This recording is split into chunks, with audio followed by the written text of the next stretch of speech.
The Pat McAfee Show. There will be no rules for our guests, for us, for the things we could talk about. Yes, speaking his mind. I've never had a problem expressing my opinions or my thoughts or anything like that. While being relatable. I haven't had that manufactured fake-ass celebrity that a lot of people have whenever they go on those big networks. I've had a chance to really build my crew, build my following, build my audience. And ridiculous. What am I supposed to do? So I'm supposed to look at something that I can definitely afford and say, nah. Is that what I'm supposed to do? The Pat McAfee Show starts in 3, 2, 1. Good afternoon, beautiful people. It is Tuesday, July 13th, 2021 years after zero, and today's show is massive. Woo! Shout out to Twine for that beat drop. Shout out to you for listening wherever the hell you may be on Sirius XM Channel 82, Mad Dog Sports Radio, or if you're watching along every single day at youtube.com/The Pat McAfee Show. We can't thank you enough. Obviously, massive storylines out of the Home Run Derby last night where Showtime, Shohei Ohtani almost became Shohei. Oh, no. Thought he was going to hit 0 home runs in a home run derby. Ended up tying, going into overtime, going into a 3 swing for swing battle against a man who went 3 for 3, and I thought that was a bit problematic. Shohei did not hit one in the bonus overtime extra home run swing. And we will dive into our thoughts and opinions on the production, okay? All right. Yep. There's great people at every company. Yeah. Okay, there's great people at every company, but there are some things that have been happening as of late that I can't fucking stand. Joey Chestnut, 76 hot dogs. Screen was frozen whenever he entered 76 and broke the world record that he had set a year prior with no fans. This man forced himself to eat 76 hot dogs, and then out of nowhere, it's fucking frozen. His kids won't be able to see it. I won't be able to tell my kids about it because the screen was frozen. Now, for the home run derby, we don't get a distance on every single one. Nope. We get no bop. None of that.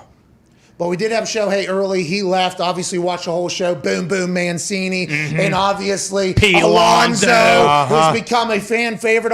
He got paid $600,000 all year to play baseball. Made $1 million last night hitting dunk shots while rocking out the entire time. I love Pete Alonso. Love Boom, boom, Mancini. Like Shohei. Love Shohei. Love the show. Just thought we were missing some key fucking ingredients. In Denver, with mile high, thin air, in a home run derby, we need to know how far these balls are going, ESPN. Please. Come on.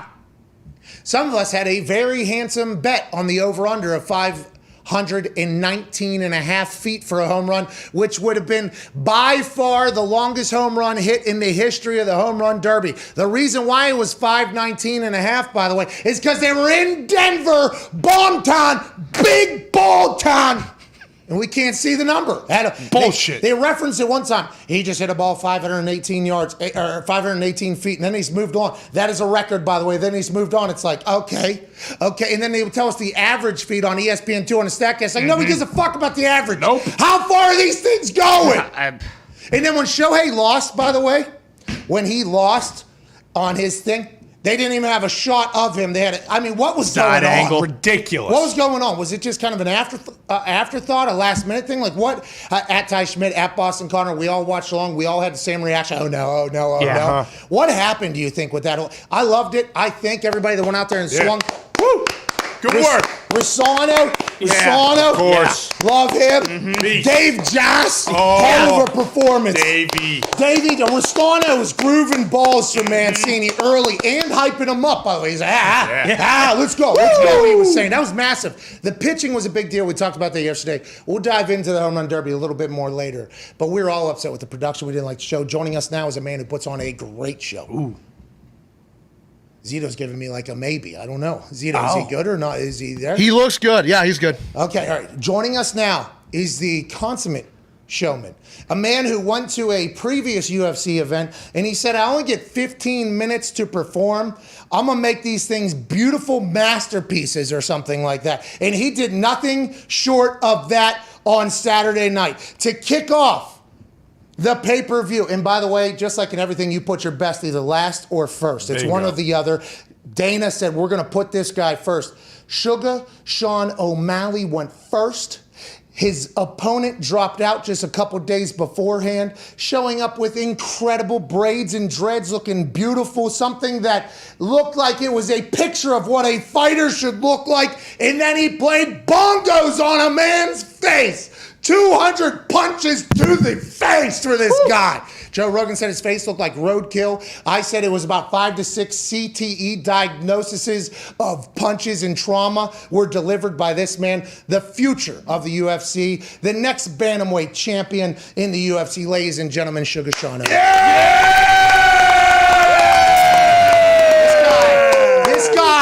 This guy, right here. Yeah. This guy. How you doing, dude? Dude, I learned it from you, baby. Hey, I didn't see any of the overhand rights there. I'm a little bit bummed about that. But let's talk about when your opponent drops out and then new guy comes in. Do you try to do research? What do you do? How does this? What was your plan going in? It doesn't matter who's there. Did Moutinho becoming your fighter, your opponent, change anything for you going into the night? Yeah. Well, there's the orthodox position and there's the southpaw stance. The kid I was originally going to fight, orthodox, sparred orthodox guys for about 6 weeks. 10 days, 11 days notice, they say, hey, you're fighting southpaw, which, doesn't matter. When you're the best striker in the UFC, it doesn't matter. But I think maybe, I spar a couple southpaws. I could put that kid's lights out. I still had 30 seconds to put his lights out. Herb Dean had seen enough. Not mad at the stoppage. Really wish I could have put his lights clean out. But all around, overall performance, I'm happy with it. Yeah, another TKO, by the way. I mean, technical, and you're still undefeated, so you should be pumped about it. It was the best performance we've seen in some time. You were okay, you dedicated the game to the Phoenix Suns, okay? Hometown Phoenix Suns about to win won the NBA championship, about to win the NBA championship. You're shaking him in the middle of the fight, and you just called yourself the best striker in the UFC or whatever. That has to be real. You were just, me and that Oculus, it looked like you were just playing against a robot almost that was set on get back up and get in the face. Get back up and get back up. It was, and I think you did knock him out once early there, but what was your mindset? Like, dude, this guy won't go. Like, did you have that? Did you think, like, what do I have to do to this guy? Because he was literally like, there might have been a bag of peanuts up there. I don't know how your head takes that much trauma and doesn't go out. What were your thoughts while that was all going on? 2 days before the fight, I thought about that. I was like, God, it'd be sweet. I was like, the only way I could get courtside tickets to the next game is if I call my shot. This game's for the Suns, and I go out there, dribble on him, and knock him out. And I was that close, man. I was that close. Hit him with a nice couple dribbles. Made that up 2 days before the fight. But yeah, that dude was so tough. I couldn't put his lights out. I had 30 seconds left. We had 15 minutes. I had 30 seconds left. People said I was getting tired, but I'm pretty sure each round my punch count went up.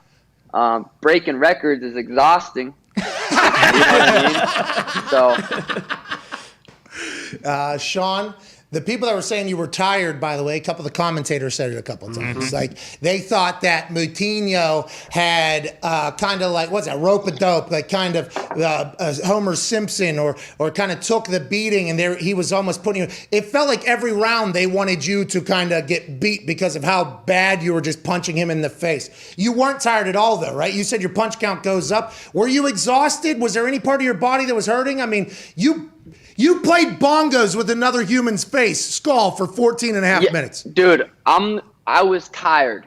He was tired. Anyone that fought in that cage that night was tired. And I kept looking at the clock, and people think if you look at the clock, that means you're gassed out. But I don't know.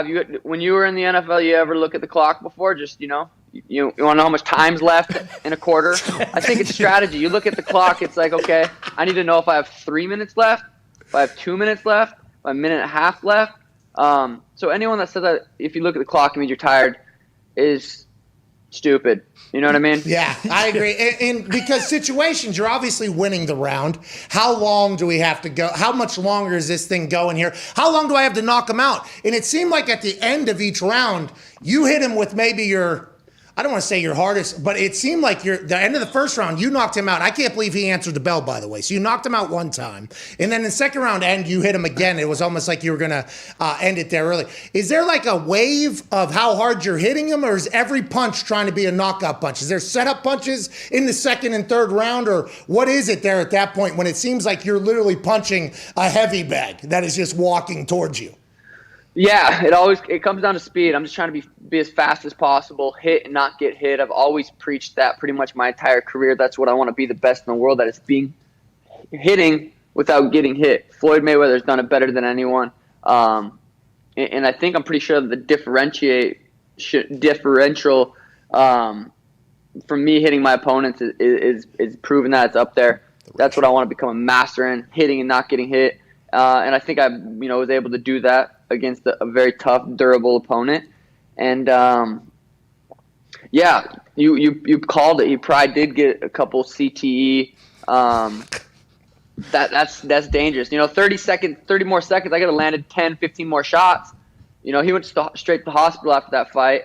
That could have been a lot worse, but thankfully it wasn't.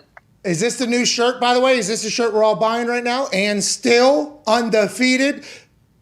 And still, with just an N. Don't want to get trademarked. I was smart. Wow. And still. And still. But it's hot. It's hot in Phoenix, though. Yeah. So I had to make sure I got my fucking tank. Yeah!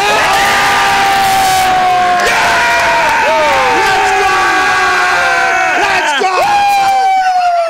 Had to show the guns, baby. Hey, hey, thank you, man. Yeah. Dude. That's very nice of you.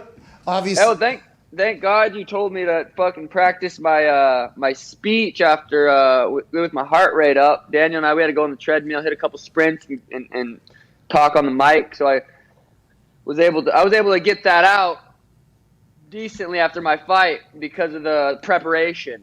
Well, anytime you need counsel or anything for the bullshit surrounding what you actually do, because I couldn't do what you actually do, you let me know. I'd feel honored to be a part of that. In the afterwards, by the way, I think not only did you call out Peter Yan, which we will get to here in a second, you also read the room, okay, which was, because you are the most electrifying fighter in the game right now. You are the people's fighter right now. Mm-hmm. You're everything that the UFC could potentially need or want at the time. You're going to be the champion. And because of who you were fighting, he out babyfaced you almost just by eating all the punches in the crowd. When Herb stopped him. You read the room very well. Complimented him. Mm-hmm. Then your answer for, that's a lot of head damage, was maybe, I mean, that was fantastic. I thought your promo was beautiful. Beautiful show. Thank you. A lot of people are saying I called out Cody Garbrandt. I mean, I had been calling him out for 2 years. I didn't call him out. I was letting people know Cody Garbrandt hasn't won a fight since 2012. I don't know if that's a call out or I'm just making statements. Facts. But, hey, that's a potential matchup. I did call out Fob Ront. His name's Rob Font, and people were like, you said his name wrong. Like, I didn't know. It's like, come on. Come on! Come on! What do you think this is? Have you talked to Dana? Has he talked to you since the fight? And I would assume he is pumped that you are on his roster right now. He has to be. There has to be so much love being shown to you with your performances as of late from the UFC. Am I right or wrong? You're right. They got to love the performances. They obviously strategically put me on the opening of a McGregor card. I haven't talked to the UFC since. I hardly know what day it is, so Tuesday. No, it's it is Tuesday. It's officially Tuesday. Okay.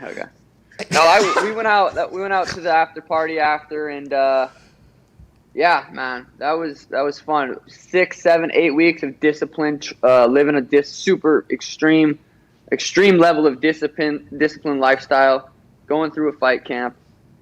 That fight gets over, I went hard. Yeah, that was the first time. I've ever blacked out so Oh, here we go. Yeah. Congratulations. Yeah. You deserved it, by the way. Thank you, I mean, you 14 and a half minutes of beating the hell out of somebody. You're about to be the champ. You were the leadoff fighter on the Conor McGregor card. I think I saw you. I think you were with Logan Paul. I think you were with DJ Marshmello. Hey, you are the people's fighter. I think you are captivating the world right now. Do you feel like that? You're like, hey, I'm a pretty big fucking deal now. Is that how you feel?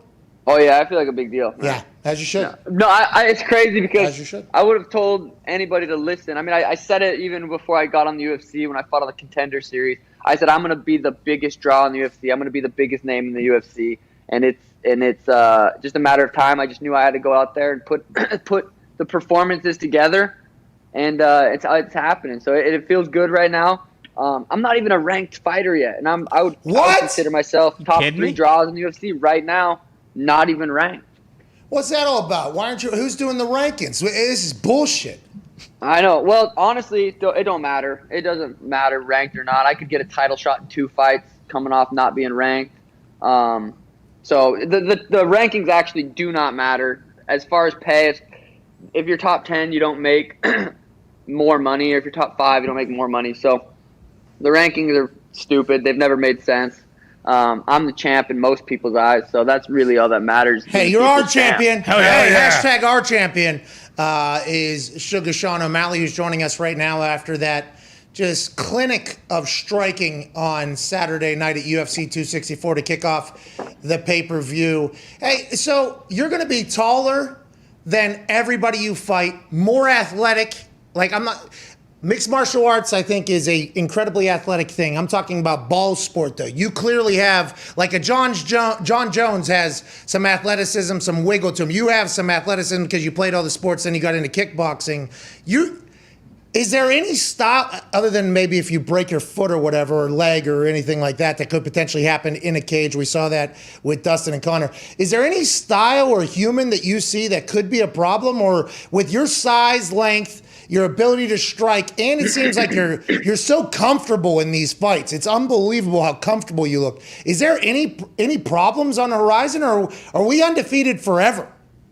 Yeah, we're undefeated forever. We're on a smooth sail out into the ocean of undefeatedness. That's pretty awesome. Awesome. Realistically, I need to be humbled. No, I'm jokes. But the top 5, and there's guys in there that are definitely going to be challenges. I think, the guys in the UFC, especially in the bantamweight division right now, are so good. The division's stacked. It's the best division in the UFC. It's got to be up there with the best division in the UFC. There's problems. Just not very many of them. How about wrestling style? Is there anybody? Is that an issue, or are you good on you good at all that shit? Wrestling. Yeah, we'll see. I got 10 more years of this. I'm sure I'll fight a wrestler. I think it's easier said than done. They want to take me down, put me down. That kid didn't shoot once. I don't know whether it was because he grew up, or he said he wrestled in high school. He was a wrestler. I don't know if it just was too stupid to try to shoot, or he was too smart to try to shoot, because it's going to be harder to get to my legs than people think. Once you take me down, it's like, then what? Then you know what I mean? I'm going to choke you.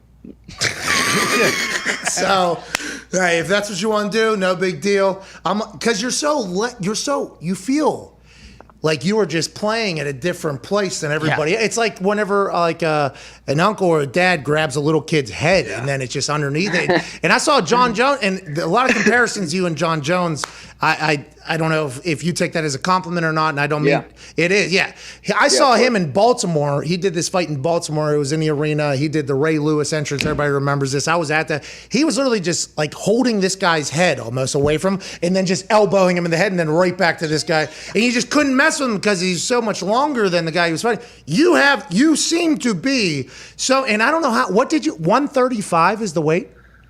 135. Yeah, they call me Sean Jones. So, I mean, that's the perfect compliment. I mean, Sugar Sean Jones, dude. How's the weight cut, though? No problem? Hard? No, weight cuts suck, man. I mean, every weight cut, you're basically dying. Like, realistically, your body feels like it's about to shut off. You're dehydrating yourself. I cut like 7 pounds Thursday night and then cut 3 pounds Friday morning. Yeah, it sucks, dude. I want to get the belt, move up to 45 here with the next. I don't know how long, but that's definitely the plan. Is take out the bantamweights and move up. Okay, well, we can't wait to watch that ride. Where are we at right now? Is this your office? Got a little Bob Marley up there? Yeah, this is the house. I'm at the house that I stay at. Me and my little brother setting up our own little show, the Bro Malley Show. So we got a couple little setups. Here we go. House and shit. It's fun. All right, I can't wait to hear the Bro Malley Show. Everything you do is awesome, so I assume the show's going to be great as well. Go ahead, Ty. Sean, considering you took like next to no damage in that fight, are you trying to get back into the octagon as soon as possible, or will you still take like the same amount of time off as you would in a fight that maybe went a little bit differently?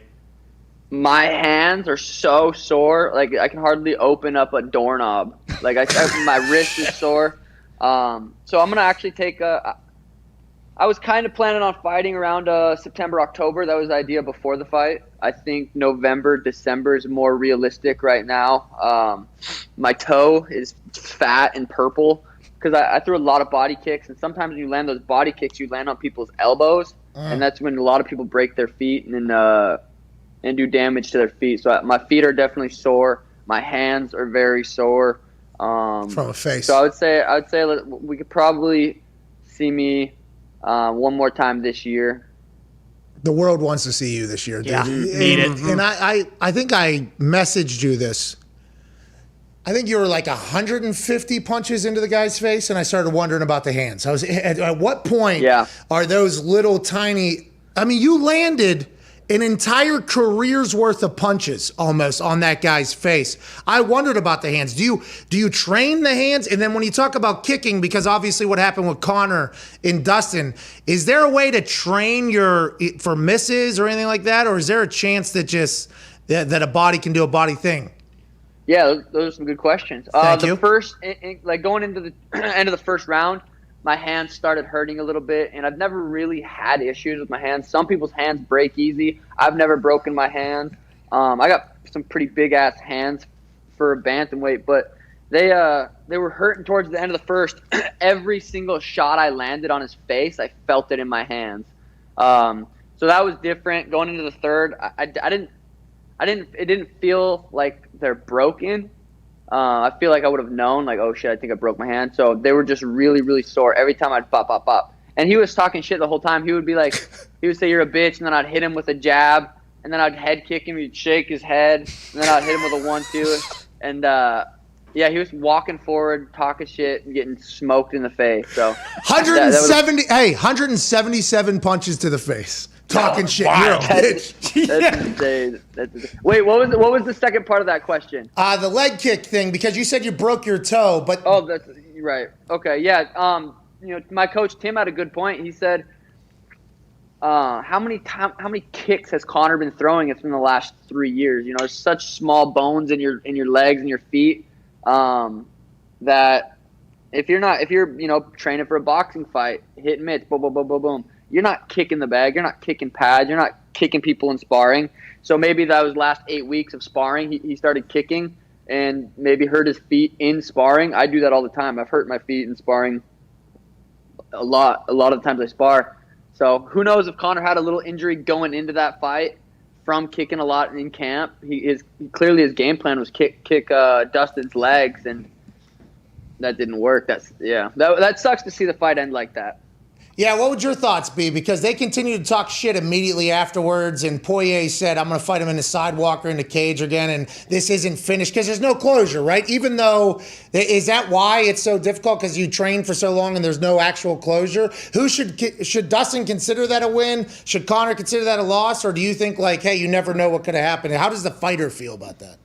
Yeah, that's a good question. I think for me, if I was Dustin and that happened, it wouldn't be a satisfying win. It definitely wouldn't be like, some people, believe it or not, will celebrate that like it's an actual win. I can't, you know what I mean? Yeah, I think it's a tough fight. Do they have a fourth one? It's hard to say because Conor's probably going to be out for a good amount of time. But he shot a promo right after. Who knows if it was more, if that was his intention, I need to build my next fight, or if it was Conor's crazy. I heard he said some very crazy things that will like cross the line, but it depends whose line it is. Who's saying where the line is. It might have been past the line in a lot of people's books, but in the entertainment business, that line is very fine and who knows? He either shot a really good promo for the next fight, build it up, or cross the line and he's going mad. Well, the line is in the eye of the beholder, obviously. Mm-hmm. That is boom. That was too deep, Pat. Hey, no, you were pretty deep, though. You've said some real deep shit here today, too, coming fresh off your first blackout and punching a guy 177 times in the face. Yeah, good for you. Yeah, getting blacked out, that was a wild experience. I was informed on a lot of the stuff that I had said and done after, like the last couple days. People have been telling me some of the stuff I done. Whew, and I definitely hit my apologies around. I definitely took things way too far and did some things that I probably shouldn't have done. But you gotta go hard after a fight. And still, I had my manager and another person on the team following me around sober, making sure I didn't get into too much trouble. So shout out to them. They were huge helps because I might still be in a pool somewhere in Vegas. Yeah, I saw a video, I think, of you naked in a pool, I think for sure, which, by the way, well-deserved. You do whatever the hell you want to do, pal. Yeah. I assume those two sober people on your team, I assume those were the ones the next day that were like, hey, you probably need to send an apology to blah, blah, blah. You need to. No, they didn't. It was my girl. She's like, hey, this is what you did, and this is what you said. And I was just mind blown. I'm like, are you serious? I actually said that. Yeah. Like, I didn't have any recollection of it. Well, I think the biggest myth in the history, as somebody who went out a lot and has a lot of friends that were in the party community, going out community or whatever, they say, like, drunk words or sober thoughts. I don't believe that at all. Nope. I don't believe that at all. And I think that was something that was planted by somebody who maybe wanted to get one over on some drunk person. Yeah. And then it just stuck forever. It's like, I've heard some people say some things that I know they do not mean. And I'm like, whoa. Drunk words or sober thoughts. Yeah, I mean, I might have to have them again to find out. I have to go out and come out again and record what I said. Next win. Go ahead, Connor. Next week, baby. Oh, there you go. Hey, nice of you to apologize, because even if you don't, what are they going to do? But yeah, no. Top 10, you said they don't really make any more money. When this next contract comes up for you, is that something that you're going to kind of bring to the table? Like, hey, I'm a massive draw for these pay-per-views. People are buying them to see me, or is that just something that'll get figured out with the managers? Yeah, it sucks right now because I do have 2 or 3 more fights on my card or on my contract. And I'm coming off, my last 3 fights or my last 3 wins are knockouts, TKOs. So it sucks because I should be getting paid more than I am right now, but I don't want to renegotiate right now for another 7 fights, 6 fights. UFC is really good at trapping you in those fights, but a couple more fights and then we'll see. We'll see what's next. Try not to stress about it because obviously I want to get paid more than I'm getting paid right now, and I feel like I am a huge draw. Obviously, I'm a huge draw. The numbers show it. The fans show it. The UFC knows it, but their job is to pay me as little as possible. Realistically, that's the matchmaker's job. Sean Shelby's job is to pay me as least as possible. So yeah, I'm gonna have my team and we do the negotiations and all that fun stuff, but hopefully come to an agreement of where we're both happy. Yeah, that's business, and the business of the UFC has been one that has been highly talked about. I mean, because of, there's no association, there's no union, there's none of this, and that would never be able to happen, by the way, because there's so many people that want to get into the fight game, and there's only really one show in town. Cormier, I think, whenever this all was going on, he said that the way me and Dana did it is I just went to Dana and I told him, and Dana was very good about it. And then if it becomes like super drama, I guess Dana has the chance to potentially hold grudges or anything like that. There is, with what you have done for the UFC marketing-wise and everything, I assume Dana loves you. And I can't wait to see you for the next 10 years, you said. Let's do that thing. You were talking to Logan. You were partying with Logan. I don't know how close you are. Jake also called you a legend. How do you feel about the YouTubers getting into the boxing and for the fight game as a whole? I'm a massive fan, but you're in the game a lot more. Some people that are in the game hate it. They think it's disrespectful. You're obviously friends with Logan and Jake. You don't feel that way. It's good for fighting, isn't it? I mean, that's good for fighting. Yeah, I think so. I think it's just entertainment, and it's just entertainment is what it comes down to. Yeah, seeing Logan at the club was dope. I knew Jake and Logan were going to go to the fights. I had talked to them. Jake said he's in training camp. He wasn't going to come down to the club. I told him I'd go see him, but never made it up there. Here's another apology, by the way. Here's another apology. Sorry about that. Yeah, sorry about that. No, I plan on going out to Puerto Rico. That's where they're at right now. That's where Jake's going to finish up his training camp, going out there before their fight camp's up, and just going out there training, hanging out. And they've put on huge, massive shows. That's what I've been in this sport for 10 years to do, is put on massive shows. And it's sweet that my buddies now are putting on shows like that. So it'll be fun to go to that. Every time I've seen Logan, I've been pretty drunk. I've never really hung out with him sober. It's just always been a good time, drunk time. Super cool dude. But yeah, definitely looking forward to going out to Puerto Rico and hanging out with them for a bit. That's fantastic. I have a lot of relationships like that. Joining us from his incredible office, the future home of the Bromalley Show, the future bantamweight champion, and still undefeated UFC fighter, ladies and gentlemen, Sugar Sean O'Malley. You think you can strike me out? What's that, dude? You think you could strike me out? With that pool cue? I bet you got Yeah. an arm on you. No, I mean, are you going to use that pool cue or are you going to use a bat? I'll use a bat, but I feel like we could shoot some good sport, a little one-on-one basketball, a little Yes. Oculus boxing, a little punt off maybe. Where are we doing this? Have a- We're in Arizona. Am I coming to Arizona to do this? I think we could plan. I think we could plan something out and figure out. I'd come up there, you come up here. Shit, meet me halfway. I don't know. I don't know if we'll meet each other halfway because that would be the worst decision. But I will. I'm in Arizona, I think, in like 2 months, I think. Dude, we got to do something. Okay, can you break your toe, too, before that? I don't need you out punting me. No, I won't wear shoes. All right, good news. That'll help me out. All right, ladies and gentlemen, Sean O'Malley. It's not good for my brand or for the brand if I lose to you in a punt off, Sean. All right, everything else I can do that. He's the best. Boom. Yeah. Bang. Perfect. See you in a Dude, couple months. Thank you guys so much. Always fucking awesome coming on here. Look forward to it every time. New thing. Before the fight, after the fight. The Sugar Show, Pat McAfee Show is happening. I would like to, because I think you're pushing some really cool weed stuff and your merch. Is it all at the same store? Where is it all at one spot? This Dr. Dabber that we just came out. I don't actually have one myself.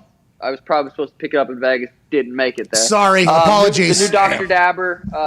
We just came out with the Dab Rig, and then that's on drdabber.com, and then the sugarshow.co merch is all the merch is on there. So All right, we're gonna give out 50 shirts from sugarshow.co. Utilize the hashtag SugarSean, Sugar Show, PMS Sugar Show. Yes. PMS Sugar Show. Hashtag PMS SUGASHOW. We'll give out like 50 shirts. And also, maybe we'll try to find, if you're an adult and live in a state where it's legal, we'll give away a couple Dr. Dabbers. Boom. boom. Hashtag PMS Sugar Show. We appreciate you so much, ladies and gentlemen. Sean O'Malley. Yes, Lord. He's the Dude, best. thank you guys so much. You guys have a fantastic day. You too, buddy. He's the fucking best. Man. Guy's the man. Phoenix, August 20th. So right there. There it Before is. football starts too. There it is. And then, by the way, I think right after Phoenix is SummerSlam. Ooh. Biggest party of the summer. That's right. I think so, yeah. Oh yeah. He's awesome, dude. Yeah. How about Moutinho getting punched in the face? Oh, you couldn't hit me harder, bitch. And he keeps Ping, coming. bang, pow, pow, pow, bitch. Yeah. Ping, bang, pow, pow, pow, pow, you little fucking punk. Bang, boom, boom, boom. Oh, it's wicked bitch shit, dude. Bang, bang, bang, bang, bang. You're a punk, dude. Bang.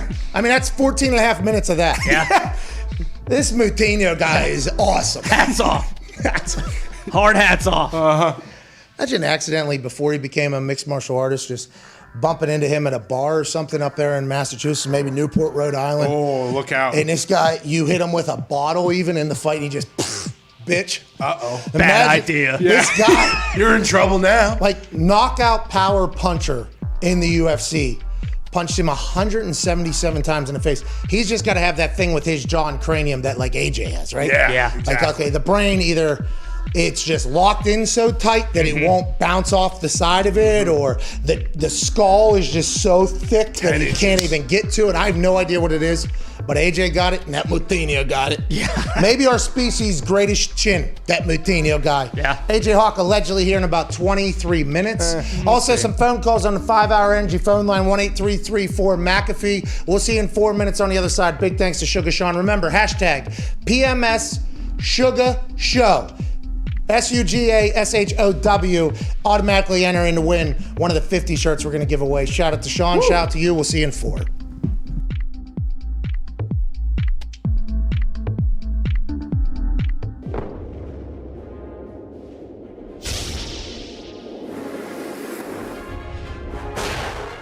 How are ya?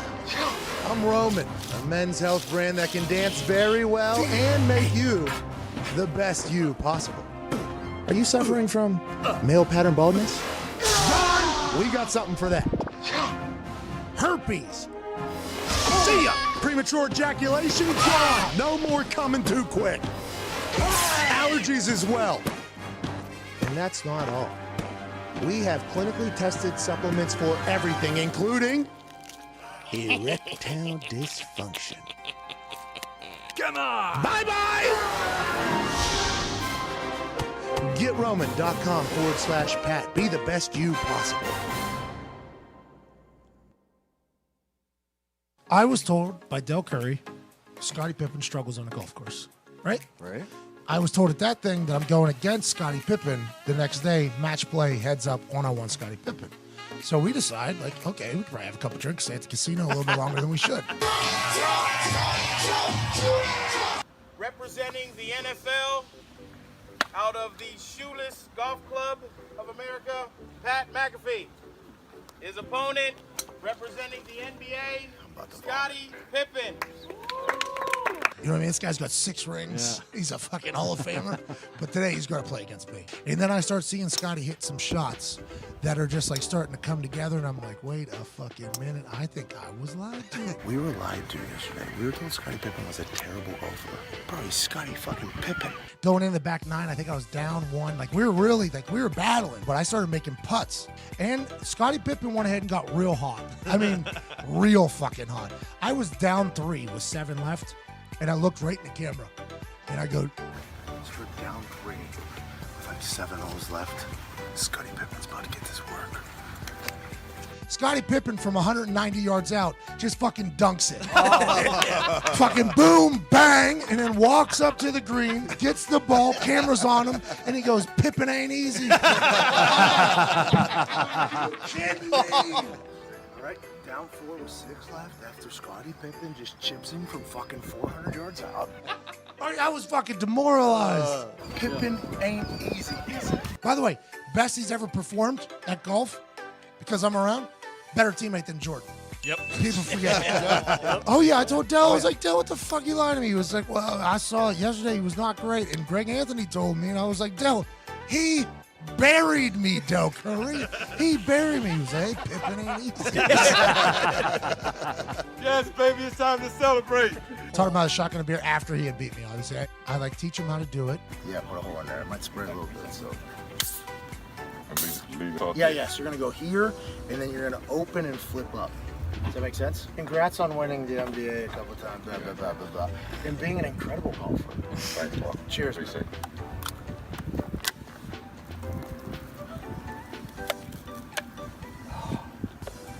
Hey. Hey. Damn. Okay, That's the Scotty. best Bud Light I ever had. Hey, there's no Scott King up here. You right.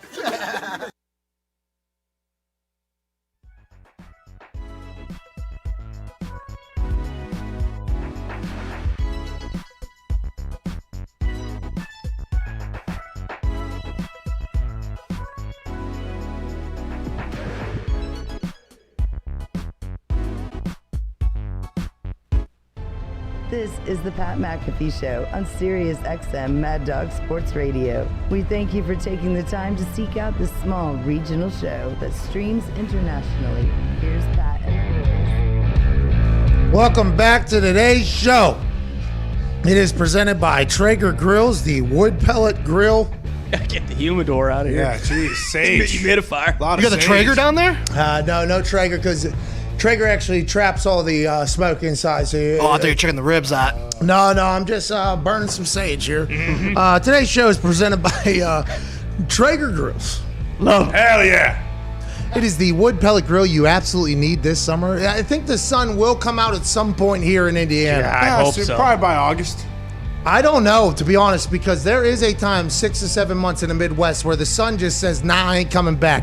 The sun actually travels south for the winter. Yeah. That happens here in the Midwest. The sun follows the birds and the older whites down to Florida. This is something that happens. Now it still has not returned.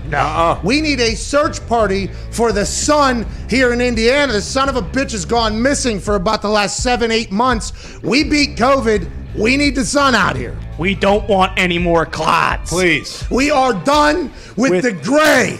We are done with the clouds. Doesn't matter if there's clouds or sun outside. It is awesome time to grill. Hell yeah. Hey, is it warm outside? It Yeah. is. That means you need to get on the grill. And if you're not a grill master, don't worry. Our friends at Traeger Grills have you ready to be a boss. The Traeger Grill is the easiest way to enjoy pure wood-fired flavor. You just set it and forget it. And it has versatility to do it all. Grill, smoke, bake, roast, braise, barbecue. Yeah, it is super consistent, perfect results every time. Every time? Every time. Every time. Every time. TraegerGrills.com/Pat. Enter code Pat at checkout. Score free shipping. That's TraegerGrills.com/Pat. Enter code Pat at checkout for free shipping. TraegerGrills.com. Free shipping's huge. Yeah.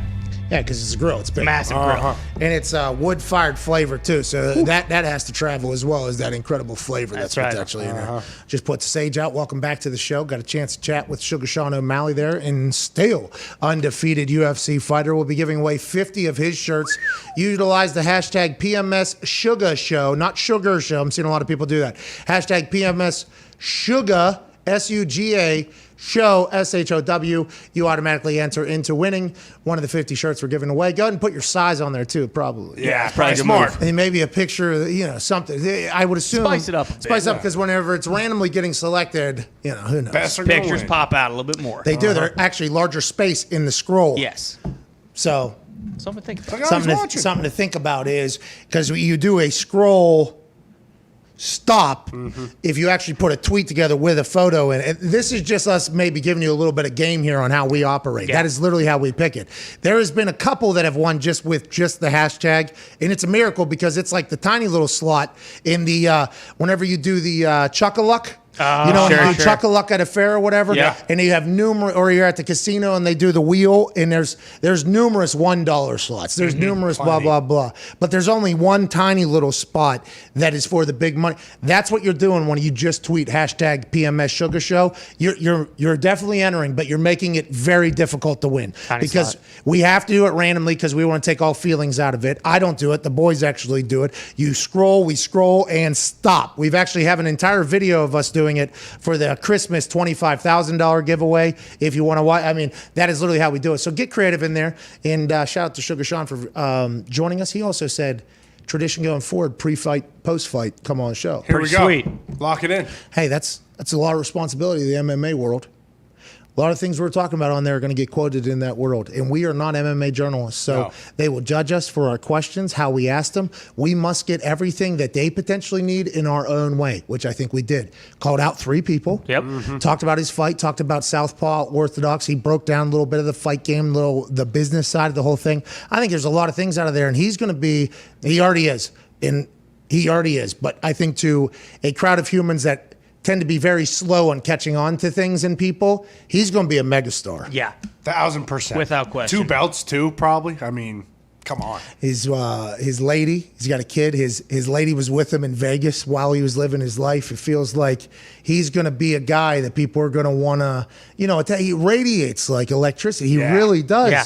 And when he's in there, it's not like he's being disrespectful, which, I mean, I guess he kind of is, but he's a showman. Like he's an actual showman, and he's really good, and he can speak. We talked about this yesterday. When your performance is good and your mouth can meet it, and also it seems like human is up there. I mean, he has all the makings to be the megastar, and I'm very thankful we get a chance to chat with him. That's what I'm sure a lot of people have, like, preconceived notions about him with, like, the tattoos and everything, and he's a fighter and all this kind of stuff. But he actually gives, like, very, very thoughtful answers when he's on here and answers all the questions. He's not really dodging anything. Like, he's very forthcoming, and it's super refreshing. I'm going to go down to Puerto Rico and train with those guys a little bit, just bounce around. It has to be pretty sweet to be a great fighter. Oh, yeah. I was thinking about that while watching on Saturday, and I think I probably get this feeling a lot, but there can't be a comparative feeling of walking out of that cage as your species' greatest fighter, Yeah. Like that is, when you're a world champion of what? Oh, of hand-to-hand combat. Wow, okay. So the whole world, if there was to be a little bit of a situation, and somehow it was to remain one-on-one, which it would not. But if this was somehow to remain one-on-one, I would beat the fuck out of everybody. That has to feel so sweet. That is a talent that you have to earn by getting your ass kicked for a long time and signing up to wake up early. The amount of effort and dedication. Now, we're getting into the Olympics here in a little bit. The swimming, the gymnastics, the amount of time that is put into these sports is unbelievable. In the fight game, those that are at the top of the fight game, the amount of time and miserableness that has been dedicated to get to that point, to sharpen the tools, is something that I find absolutely admirable, commendable, and respectable, especially in a world that is very easy to give up on something when it's not. In that fight game, you are getting your ass beat. Like, that is what's happening. And then you got to sign up and go again. My wife told me she was listening to an interview with a lot of these Olympic swimmers, and they asked them what the worst part is, and they said the water. Whoa. Okay, so Olympic swimmer said the worst part is the water. I'd assume it's not the water itself. It's what the water represents. The water represents at 5 a.m., freezing cold. Oh, I'm about to be miserable, by the way. They're about to try to kill me in here and swim me back and forth. What the water represents, I think, to them is something that they can kind of grow out of loving or whatever. The fight game, what it you have to, if you're good in there, you are getting the shit kicked out of you. And I have so much respect for him. So much respect for him. And that's why the sport will never die, because there's so many people like us. But I'm not a diehard MMA guy. No. But I'm going to watch whenever gladiators are stepping into a cage to fight each other. Like, I'm just going to, people have been doing it for, what, I guess thousands of years now at this point? Centuries at this point. Centuries 100? Yeah. Because I almost did say centuries. But then you're thinking even longer. But is it even longer? Yeah, I don't know absolutely. how long people have been watching people Fighting fight. since the dawn of man. Yeah. And by the way, I also thought there was a chance century was 1,000 too. So I mean, there was a lot that happened in my head. So whenever you said century, immediately afterwards, I had to stop and say, "Fuck!" I was just there. You tell me. We said the same thing. Yeah. But it has been. By the way, one's square is rectangle. There. Boom. That's right. Rectangle There square. it is. Yeah. That whole this square and rectangle thing. We've been. By the way, that's been happening a lot around us. This is one of those situations. Anyways, the commitment to being great at that is so large. I have so much respect for it. Well, I mean, him talking about having to lose 10 pounds, in 2 days before that's excruciating. It's not like he's got a lot of fat on his body. Like, it's going to be easy to lose 10 pounds. But he also said it last time he was on the show. He's like, he understands that he only has 15 minutes for people to see him, see his craft, see how entertaining he is. And that's 3 times a year at the most. And it's crazy because a lot of people get in there and they're just trying to do the job. Yeah. They're just trying to do the job. And he is like, man, I've trained my ass off for this. Okay, I'm not just going to do the job. I'm going to try to make this, hey, this is a performance. I think he called it a performance or whatever. And I just appreciate that. I respect it. I think, much different. But when I worked my ass off on a particular punt and then it worked out to perfection, I only got like one chance or one opportunity to do that thing. And I started celebrating, Everybody thought it was like, oh, look at this guy. He has personality. It's like, I went into the indoor facility at the Colts facility at like 12:30 a.m., 1 a.m. in the middle of the offseason to try to figure this out because I couldn't fucking sleep. And then I did, and then I pull it off. I'm pumped. I'm naturally going to be pumped about that. Everything that I wanted to do to help us win, to help me get paid, to help everything just happened. It's hard. I'm sorry that my particular mindset of this is like, fucking, hey, let's go, dude. Like, that is how I react. I like that Sean is a fighter that is like, oh, I'm an entertaining fighter, and he also has the work ethic alongside. We're lucky, man. We are very lucky. We got to talk to the fucking MVP last year. Makes no sense. Makes no sense at all, but we are thankful everybody listens and watches. Let's get back to the home run derby. Ty, you're our baseball guy. Thoughts? I mean, like you said, I watched the whole thing. The broadcast stunk. Bad, dude. I don't want to bury. Listen. Neither do I. But you shouldn't have to go from the flagship channel to the fucking ESPN2 to actually be able to watch the thing. Because that, like you said, like they changed it and it was nice because you get more home runs when the guys just pitch and pitch and pitch like that. But then they had to go to split screen. It was kind of like that weird golden hour. So like you'd see the ball go off the bat, but then you just lose it. You'd have no idea where it was going, and then they wouldn't tell you how far it was going, and then they'd cut back to the plate because the next pitch is already coming. It was just kind of a clusterfuck a little bit. But there were big bombs. And big moments, big bombs. Once again, 4.5, 5 hours. We got a chance to watch people do what we're trying to have them do every single time they step into a batter's box. There was some drama. There was some good TV. But just the essentials. I think it's just the essentials that you need in a home run derby. Listen, what we're watching is big baseball whacker guys. Okay. In Mile High, which is conducive to ball traveling, which, by the way, they just did a golf tournament at 10,000 feet above sea level. And guess what they had on every single drive? Oh, this is how far I drove. Out at American Century Championship, they had the TrackMan. Just put a TrackMan. I think TrackMan, by the way, initially for golf, I've seen kickers use it, and it works for kickers, like for kickoffs, and I think for punts and everything, the TrackMan, you just put that right behind home plate. I think we could easily get a graphic that says exit speed, I think distance, I think it could have all of that. And I think that is why we get so upset, because everybody on earth, anybody that has a phone that can scroll through content knows that there is technology to make this much, much better. And this is not us. I actually have a lot of friends that work at ESPN. Everybody obviously knows that ESPN and I have a little bit of a history. There is a history between me and ESPN. You know, it goes all the way back to when I was still in the league, and they told me no. Actually, they told somebody else who asked if I could go to their Super Bowl party, and that person was told no. And I was like, oh, okay, so do I hold this person back from not going? But we're literally the only two people that are in this city, so I guess I'll go out alone. Yeah. The person went with me, obviously. Oh, a good person. It is a good person. But anyways, there's a long history. They were not interested. Everything with me and ESPN is pretty well, deep. It's deep. It's a deep history. But they've also given me plenty of incredible opportunities to do things. So it's it's a different. So this is not coming from like I am anti-ESPN, which people are. There are people that are anti-ESPN. I'm not anti-ESPN. I'm sure there's more good people that work there than I have met. I get it. Okay, we get it. Their production has been absolute dog shit, though. That hot dog eating contest on 4th of July can't happen. That can't happen, especially when we go live every single day for 4 hours a day. Like, come on. So to act as if you can't get a connection in the middle of something, when you're ESPN, that's in New York, and this is the only show really going, that is kind of bullshit. Okay, but that's going to happen. There's going to be technology glitches. That type of shit's going to happen.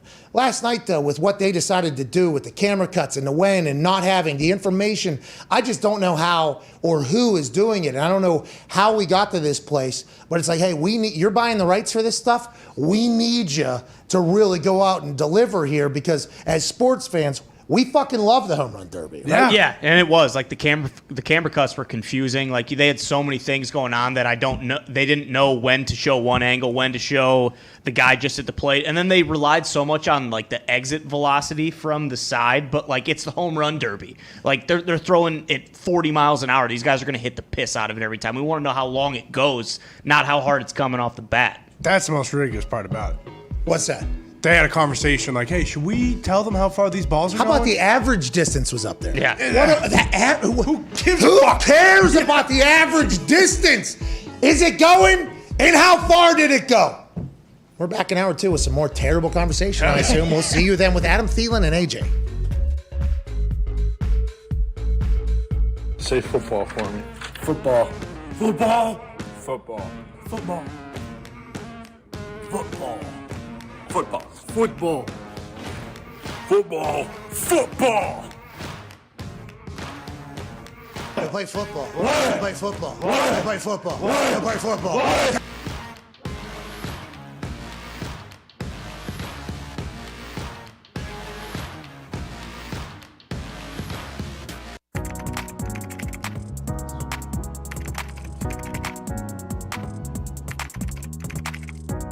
The Zito production with 4,000 wires, there is no reason that studio should have worked as well as it did. How long did this take? We got here yesterday.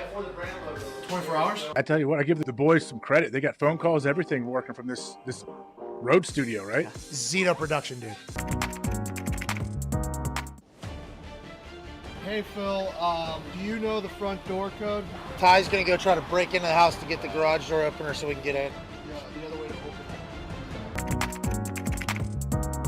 Yeah, dude, what am I supposed to do here? Fuck, dude. Like, what are we supposed to do? People should not tell me this stuff. They know they should. Can't do it.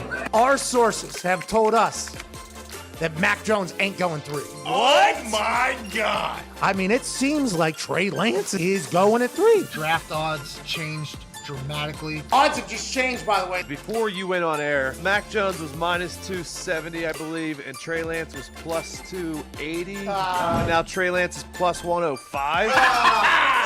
Trey Lance, let's go! Let's go! Breaking news, ladies and gentlemen. Aaron Rodgers is so disgruntled with Green Bay Packers that he has told some within the organization that he does not want to return to the team. Ty. I mean, you alienate the fucking guy.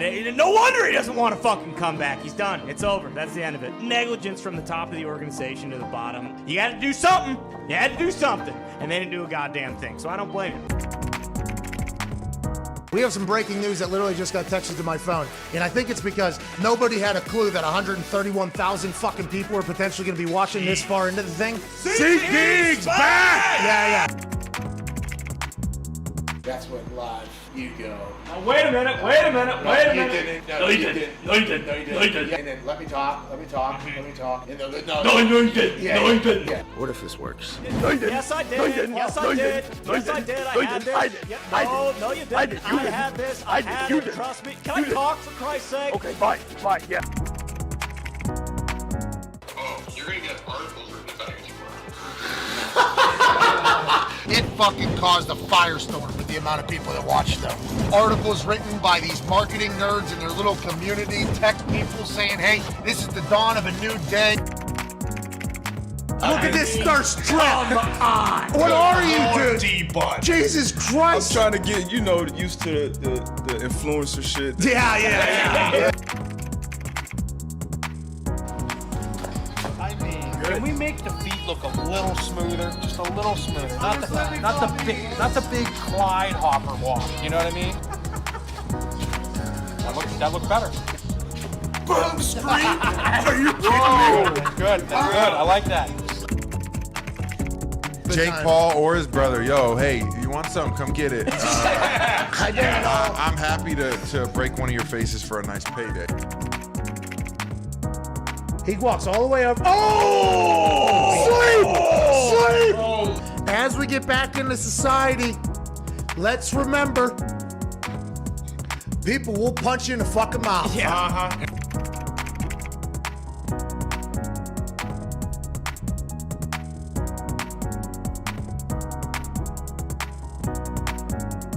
That opening kickoff in that Super Bowl you're referring to with the Colts, Hester takes to the crib. You having a little bit of a heart attack there?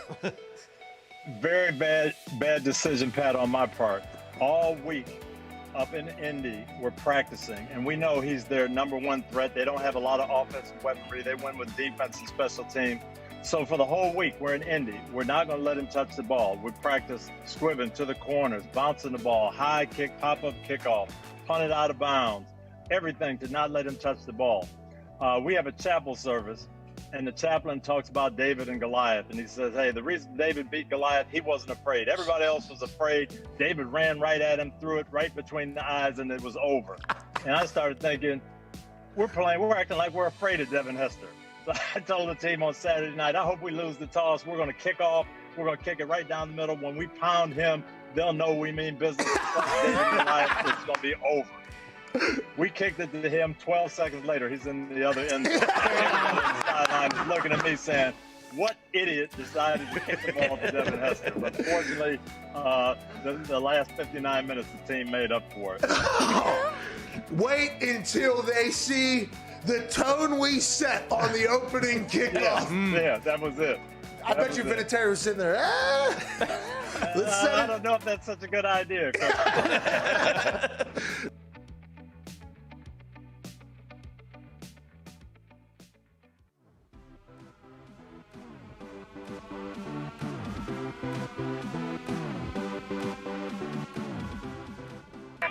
The Pat McAfee Show. There'll be no rules for our guests, for us, for the things we could talk about. Yes, Speaking his mind I've never had a problem expressing my opinions or my thoughts or anything like that. while being relatable. I haven't had that manufactured fake-ass celebrity that a lot of people have whenever they go on those big networks. I've had a chance to really build my crew, build my following, build my audience. And ridiculous. What am I supposed to do? So I'm supposed to look at something that I can definitely afford and say, nah. Is that what I'm supposed to do? The Pat McAfee Show starts in 3, 2, 1. Good afternoon. I don't think they do. Yeah, they do. Yeah, they do. Hour 2. On the other side of this Twine beat drop right now. We had a conversation about what the cameras do pick up and what they don't pick up. Smoke was the intended conversation there, but it led to a much greater point. Let's not dwell on it. Joining us in the studio, the Hammer Dahn boys. Gumpy in much better spirits. 2 days now removed from England not coming home with it in Italy instead. Gumpy was potentially staring down the face of a full cry sesh on Sunday after England lost. Yesterday, he was a bit bummed. Today, it seems like you have come full circle on this thing. We're past it. We're looking to the next Super Bowl of soccer, which is a year from now. I did sleep last night, which was nice. That's good. You know, the half hour the past 2 nights before wasn't great. So, yeah, we're back in good spirits today, Pat. Hey, you gave it your all out there. Don't you ever forget how good of a Euros you had, though. Just because your team couldn't win the Europes, you did. Okay, you did that entire time. The gambling was amazing, and none of us would have fucking cared about it at all if it was not for you. So thank you, Gumpy. It's good to see you happy again. And joining us, live from an attic in Ohio, a man who has promised to discuss not just what happened on the course at the American Century Championship, but also behind closed doors, in which he got a chance to have time intimately with all of the inside sources on every piece of information you could potentially want right now if you're an NFL fan. Fresh out of a house with Aaron Rodgers, Sean Payton, Matt Nagy, and any other important topic to be discussed to tell us all about everything we need to know, a man who finished 10 under at the American Century Championship, Super Bowl champion, college football champion, AJ Hawk. How you feeling in your row back? How are you? Hey, good to be here, man. I'm shocked to see your growing relationship with Sean O'Malley. You guys don't seem like you have too much in common. What are you talking about? I mean, I see you, like, first off, Sean O'Malley is the man, but I see you guys, this budding relationship, future partnership, all of this. I'm like, well, yeah, why did this not happen sooner? I'm guessing you became aware of Sean O'Malley a little too late. All right, listen, I know you used to do MMA talk, okay, on Sirius XM. I know you're in the game. I have seen you. That's right. Bang, bang, bang, I've seen you. Pretty accurate. That's kind of what it looked like. I watched it 2,000. Look how powerful that is. Just set up on deck. Bang. Man, Foxy, great pull. Yeah. I don't know how you had this. I understand. It's a good thing you see with how terrible my fundamentals are. It's a good thing I didn't break my foot in half just like Connor did. It's a similar kick. Or your toe like Sean did this past weekend. But what I'm saying, I get that you are a karate god. Okay, I understand that you know the mixed martial arts, but to your point there, I might have just learned about him whenever he was knocking people out in the dead quiet Thunder Dome thing. What was it called? The Apex. Yeah, Apex. In the Apex, he was knocking people out and shaking. I love him. You've known him for a long time. Is this something I should have known for some time now? No, I mean, I honestly don't think you're late to the party with him. I think now I guess he's getting a little more national attention. He should have. He's always been a colorful dude where I'm like, hey, if this dude gets out there, if people find out about him, everyone's going to love him. So, yeah, I think now it's just starting to happen like it should have a while ago. Yeah, his mega stardom is starting to really build, and we're pumped for him. We're lucky to have these conversations with him. We appreciate him. But all these mega stars, all they're trying to do is get an invite to one golf tournament. Mm-hmm. All these mega stars, that's all they're trying to do. And you look at the list of humans that are at this golf tournament, it's like a new bucket list thing for people to hopefully get invited one day. It's me. I hope to get invited one day to this field. But anybody that you could, he finished 10 under, by the way. Congrats, AJ. Way to go, Hawk. So was I T62 and not T64 there? Hey, I bumped up a few spots. No, yeah, that's T64, pal. There's a couple in 61st place. You know what I'm saying? I know, but I'm looking at the to the right of that, the T62 part. Look to the left. Okay, I know it. I see that part, Connor. Yeah, I think that T62 was the day before. I think that might have been where you started the day at. Correct. Hey, all right. Hey, it could have been a disaster. I held it off a little bit. Got a boy. Hey, look at the greats you beat. Travis Kelce, Michael Strahan. Somehow you beat Larry the Cable Guy. Wow. At golf? I think Larry plays like 200 rounds a year. It's tough to beat him. Cable. That's why my cable's so goddamn shitty. They're all golfing out there doing what they got to do. How was the experience? How was your golf game? You told me early in the week that you were going out there to win it. Obviously, you did not do that. Next year, maybe on the horizon. But how did you feel about your golf game and everything that took place? Well, I mean, first, the event is unbelievable. It's awesome. I love being there. Lucky to continue to get invited. Hope to get invited in the future. But yeah, I played like I do. I played terrible. I got out there.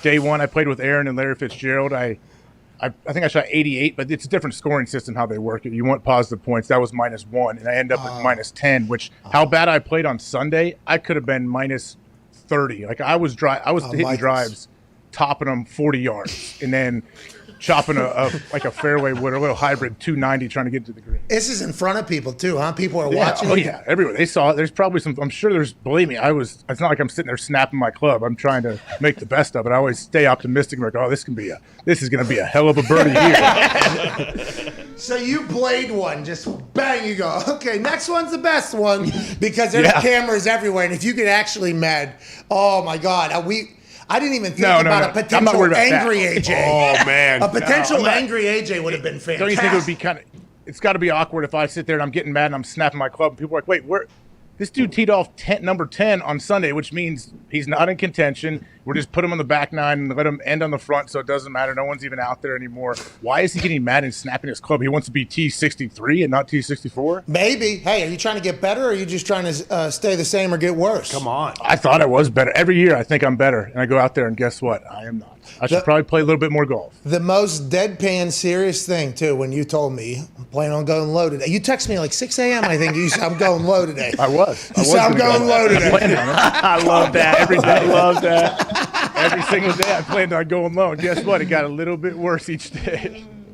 Same mindset, though. You didn't let the course defeat you, all right, which everybody appreciates and respects. That's like when you go into a casino, and you go, I'm taking every chip.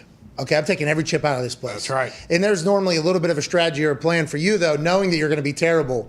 Selling and buying to yourself that you are going to go low today and believing it every time is one of the magics of AJ Hawk. And I'm going to get, trust me, it's going to happen. I'm going to turn around someday out there, and it's going to be a fun sight to watch. Hopefully you're there with me. Ooh. I hope. Hey, you will be. I mean, you should. I talked to multiple people with the tournament. Yeah, they're like, hey, do you think Pat would play? I said, absolutely he would play. I don't think he will back out with 8 hours before his first tee time. Come on. It wasn't 8 hours. Come on, AJ. We're past that. We are, yeah, believe me, first off, like, the show is awesome. So there's a lot of people out there on the course that mention, like, inside jokes. A lot of people say, hey, is Connor a scumbag? I heard that a few times. Yeah. You tell them yes because you got to be honest with the people, AJ. I let them know. But everyone's like, "Where's a million kids?"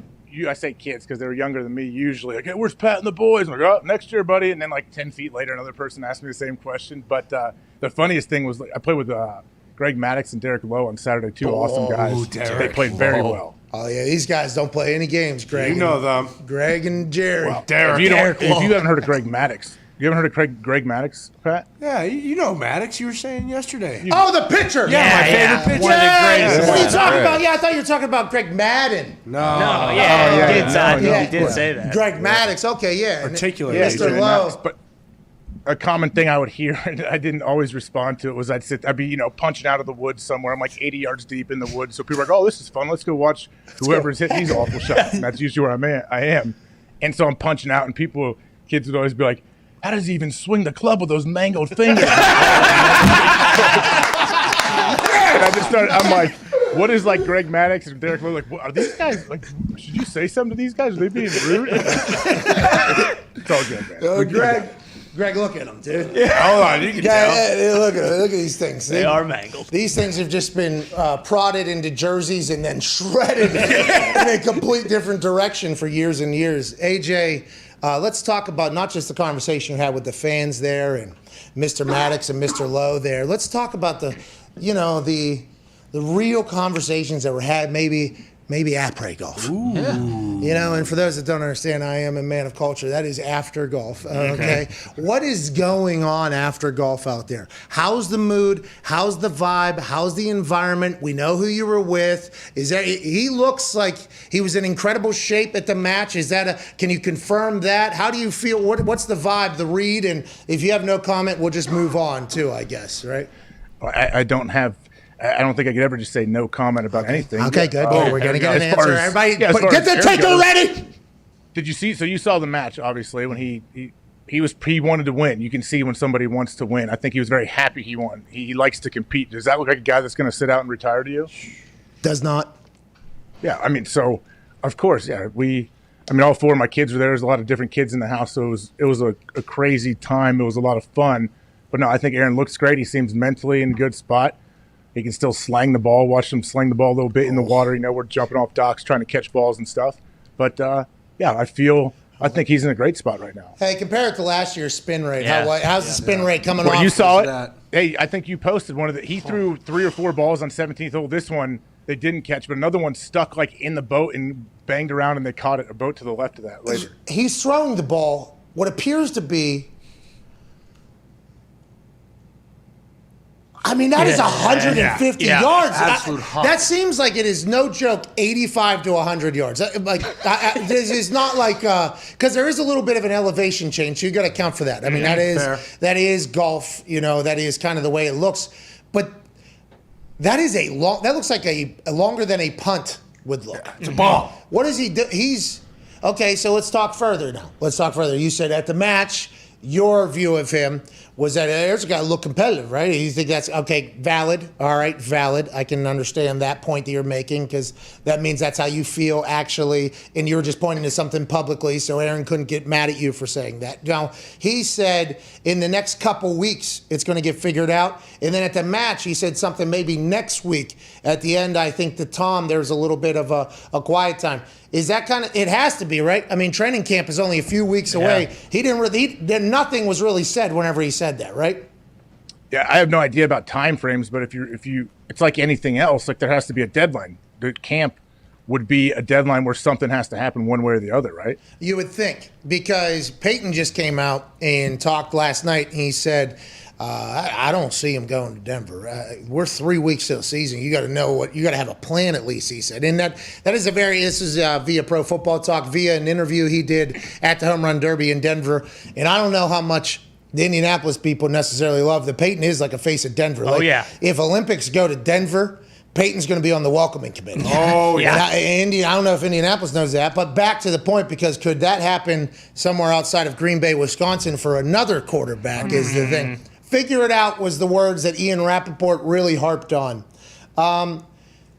With your without fucking over your entire friendship with somebody here, Figure it out. Right words. Is this everything he's saying? Is that being like, is this cerebral? Everybody thinks every word he says is a potential clue. This is like J.J. Watt last year with his free agency. But every word that Aaron says, us included, is going to get scrutinized because nobody's really said anything. The figure it out thing kind of being talked about. Is that something that seems very attainable? Was that on purpose, you think? Or is that just the only way you can really fucking answer it because that's what they're trying to do? I mean, it seems like the only way you can really answer it, I guess. I don't know. I mean, like I said, I was there for a week and I'm still come away. I don't know. I don't know if anybody has any answers. I don't know how either side feels. I don't know if they're making progress, but either way, they have to make progress one way or the other before camp or as camp starts. Hey, he's happy, huh? He's pumped? Yeah. Seemed like he played good golf out there, too. Yeah, I saw him chip in. That's the only really time they showed him on the TV. It didn't make much sense. Him and Tom, have they been friends for a long time? Is this a new friendship? Is that going to grow, you think? Or what was the kind of takeaway? I thought, when Peyton and Tom became friends, there's only a couple people in that world, I think, that they can really, talk to almost. Like, AJ, you're all-time leading tackler in the history of the Green Bay Packers, one of the most storied franchises in the history of the NFL, Super Bowl champion, one of his best friends. But there's some shit I'd assume that he can only talk to with another super high-end quarterback. Am I wrong in that? Is that too much, or are they gonna? Do you think that is a good friendship that's potentially going to happen? I mean, I'm sure their friendship could grow over the years. I know they've always like respected each other and been friends. I don't know how much they see each other or talk or text or anything like that, but I think it's one of those things. Anytime they're around each other, it's like they've been buddies for a long time. Did you see we snooped it out? What? Sniffed it out. Mm-hmm. You asked a question whenever I was down getting ready for War Games. To Aaron, you're on the phone because our computer couldn't have two FaceTimes. You asked a question about the cadences. It was on like December 11th, 2021 or 2020, maybe during the season. You asked him about his cadences, and then I think you even alluded to somebody potentially taking his cadence. And then he said, "Yeah, there are. You watch your film. There's a couple people that are doing my cadence." And he said, "I got it from Brett Favre or whatever." And then at the match, when Aaron was throwing a football at cartoon level speeds for how it looked like he was just throwing a dart to Tom. I mean, it was Tom also slinging it, by the way, but Aaron actually says, "You stole my cadence." Okay, and then they lead into an entire shotgun stance thing. That was funny to kind of see that come full circle. We were in the middle of a tornado warning, tornado watch whenever we found that out. So that whole clip, we're laying under our desks talking about, by the way. We feel pretty good about it. Yeah, I mean, hey, it happens, I guess. But Aaron actually sat there. I talked to him about how he throws, like his release. Just somehow we were talking about different quarterbacks and how you load the ball back and you turn the ball backwards with your wrist. Like, I probably can't pick it up. I don't want to, like you're doing. And he was just showing me how he doesn't do that and how it goes from like here, boom, boom, like this at an angle with his hand down. And I just sat there and bugged him for 20 minutes about it. I felt like Bill Belichick talking about special teams. I'm like, well, how does this? And I'm sitting there with a Nerf ball trying to do it. It was pretty sweet. Okay, so I want to do more comparisons here. Is that why Dan Marino had such a quick release? He mentioned Dan. He said Dan does it. Dan does the same type of thing. And I was like, well, did somebody get to you when you were really young and teach you this? He's like, no, it's just kind of how I threw. And then in college, as college coach wanted to have a quick release. That's why he had that high hold where he held the ball up real high.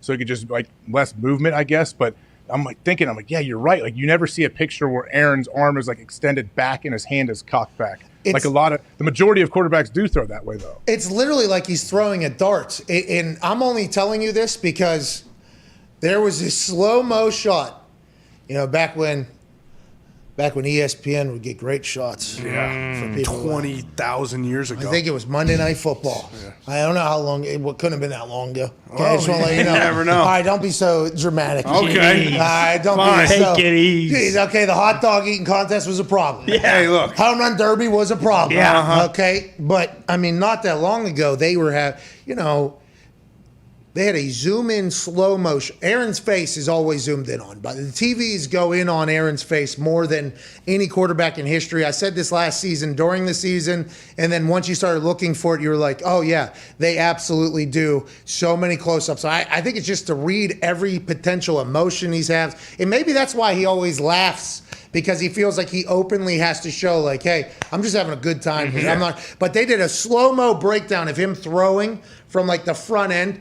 And I was incredibly high at the time. Obviously, I was in Colorado or somewhere, obviously, and I saw it and I was like, man, okay, maybe I can learn something from this guy who can throw it into a bucket from anywhere. And I did. It looks like he's throwing a dart. It makes no sense at all. It's like a glitch in the system almost with how fast it comes out afterwards. And he has all these different angles he goes from. He's a talented son of a bitch, that guy. And watching him throw a football, maybe 400 yards into a lake while golfing did you guys squat while you're out there? Were you guys doing squats while you're out there? Was there workouts? Did you guys work out together while you're out there? I mean, I would get up and work out every morning and out by the lake and jump in the cold lake and swim with my brother. And then Aaron usually had a later tea time than me, so he would come out a little bit later and do his thing. What was his thing? Was he squatting? We didn't have a squat rack set up. There's a weight room where we were, and there was all kind of stuff. It was like, you do like old school. You find the boulders and you carry them. You squat with those. Yeah. Do military press, things like that. Like fun workouts where you just kind of you make it up on the spot. What's going to happen? What's going to happen? What do you mean? What do you mean? What are the options? What are the options? No, you tell me what the options are, dude. You guys are jumping in the lake together, lifting boulders together, throwing footballs off the dock. Come on. What's going to happen? I don't know. What have I said from the start? I said I don't see him playing anywhere else. That's what I said, right? Day one, you said that. Yeah, I said I don't see Green Bay trading him. I don't see that happening. I don't know how it has to work, but yeah, I still feel like he's going to be in Green Bay. All right, Packers fans, go ahead and One more year, baby. Nice sigh of relief right there. Put it on the ticker, Gump. Gotta do it. Put it on the ticker. It's just crazy that this guy knows the secrets of Area 51 and he won't say anything about it. It's unbelievable. Bullshit. And that's why yesterday when I woke up and hopped in that shower, I was so excited. I was like, hey, listen, AJ, he's got a good brain in there. He's a very good talker. He knows what he can and what he can't do. He has no idea what the barrage and the bevy of questions that are about to be hit right in the face with. I mean, I was so ready for it. And then obviously you skipped yesterday. How was the spa that you had to stop the layover? Not skip. Skip. Okay. First off, 3-hour time change. Getting out of Tahoe is impossible. I got four kids in the car driving at 5:30 in the morning to the airport. Sideswipe. Bam. Some lady blasts me. No. That's bullshit. Not a chance. That's not a chance. You're lying. Oh, my family almost died. Yeah, that's sure, right. Don't pal. give me that. I believe that it happened, but you fell asleep and hit her. I'm not saying I'm late because Oh, no. I'm saying I was driving. I kept going, and we went. And luckily, they tried to call the cops. We got out of there. Whatever. She blasted my car. But no, it was my flight went exactly as planned. I have no excuse. I was never going to be on the show on Monday. AJ, I think you just did some incriminating things there to yourself. Holy shit! You were on the record of being a sleeping driver. I was not. It was 5:30 in the morning. 4 kids, my brother and my wife in the car, and a lady blasted me and put my kids in danger. And I still made it to the airport and got out and tried and got insurance information, all that. Okay, thank you, AJ. Thank you, AJ. But I was not delayed. I was never going to be on the show Monday. I did not skip the show Monday. You just assumed I would. Absence of information. But it's great to have you back, dude. It is great to have you back. It is really nice to see you here. Diggs has a question, though. Go ahead, Diggs. Hey, is Fitzgerald going to play this year, Hawk? Oh, Larry Fitzgerald. You were golfing with him. Let's start bouncing around the golf course a little bit. We'll start with Larry Fitzgerald. Let's do it. Yeah, I don't know. What do you? I didn't ask him. A lot of people were yelling things at him, telling him to come to their team, and he never really said anything. I didn't even really think about asking Larry that. Yeah, because it is the topic of conversation during the match, and then some other times he was asked at the ACC. He was asked about it, and he said he's just a lot of time left to figure that out. Is he always just in impeccable shape? Is that just what Larry Fitzgerald is? Yeah. And did you know him before this tournament, and was there anything different with him? I've known Larry. I mean, not like I don't see him that often, but when I do, he's always awesome. But this is the first time I got to spend that much time with him. Yeah, first off, the dude is jacked. We were joking like the first hole. My brother's out there caddying for me, and we're like, can you imagine like facing up? Hey, this is a receiver because he looks very physically imposing. And then Larry's thing. Then he always he tackles people from behind. If you see these clips of him, walking. He like after I hit a drive on one hole, he like jumped on my back, and we like started to like wrestle and almost like get into a legit wrestling match. And I'm like, this dude. I just stopped. I'm like, I am not Larry. This is not happening right here. Like, he alphaed you, Larry Fitzgerald. No, he didn't. No, we both just said, "All right, this is cool." Sounds like. Wow. He probably would. I told you he's a giant. That's why I was like, man, you definitely still could play if you want to. If. I'm sure he is thankful for that affirmation from you. I'm sure he is. He feels good about that. He does. He does that little. He does a little ankle wrap, and then you're done. Did he get you? He got you. No, he didn't get he didn't go low. He tried to jump on my back, so then it was like one of those. Oh, did you flip him over? Is this in head? public? Are you guys intoxicated? Are people We're drinking? on like the 11th tee box. Yeah. Are golfers drinking there? Because I remember Justin Timberlake a couple of years ago. He had like a cup, and he was with. I think he was with. Carlton? Yeah, he was with Carlton, yeah. And they were followed for 4 hours while they were golfing on NBC or whatever. And they were obviously incredibly drunk, having the time of their life. Is that how it is? Are people still drinking and playing, having a good time, or is it much more focused and dialed in on good golf? No, I mean, I think people there are definitely focused and dialed in on good golf much more than I ever am. But no, guys still definitely have a great time out there. Guys that shoot good scores and play well are still enjoying themselves. Who was the most boozed up? Spill the beans, Hawk. Say it. Come on. Who is the most talented golfer while also potentially having the best time? See, I don't know because I haven't played with everybody, but a guy like Derek Lowe, he's been in like the final group, the pitcher. Derek, he's honest, like it helps his game, so he's having a few drinks as he's playing. A lot of guys swing lube, swing lube out there. That's right. All right. Yeah, it's good. I mean, guys it's a great mix of like guys are dead serious. I think the guys especially that are winning the thing, but they're also enjoying it too.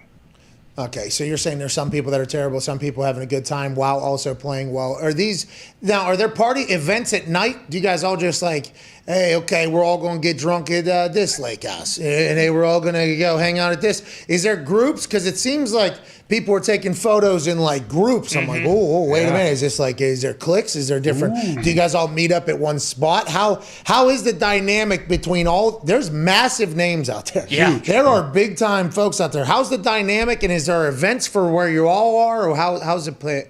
How's it work? I mean, that's why the tournament's special. Like the dynamic, they think about that, and if you're a turd, like they don't invite you back. Like if you don't get along with everybody, if you don't at least aren't nice to fans and to their clients and everyone. Like American Century this year didn't have their clients there, so they didn't have the stuff at night like you usually have the get-togethers. There's a couple things, but I know a lot of people. The majority of people stay right there at the casino where they put you up, so you can hang out right there with everybody. There's a couple like areas back by the high rollers room where everyone can hang out. And yeah, it's a good time. I can't wait to potentially get invited one day. You will be, trust me, that place was made for you, especially with your following and the excitement people will have just for your goofiness. It'll be good. Well, and I was watching.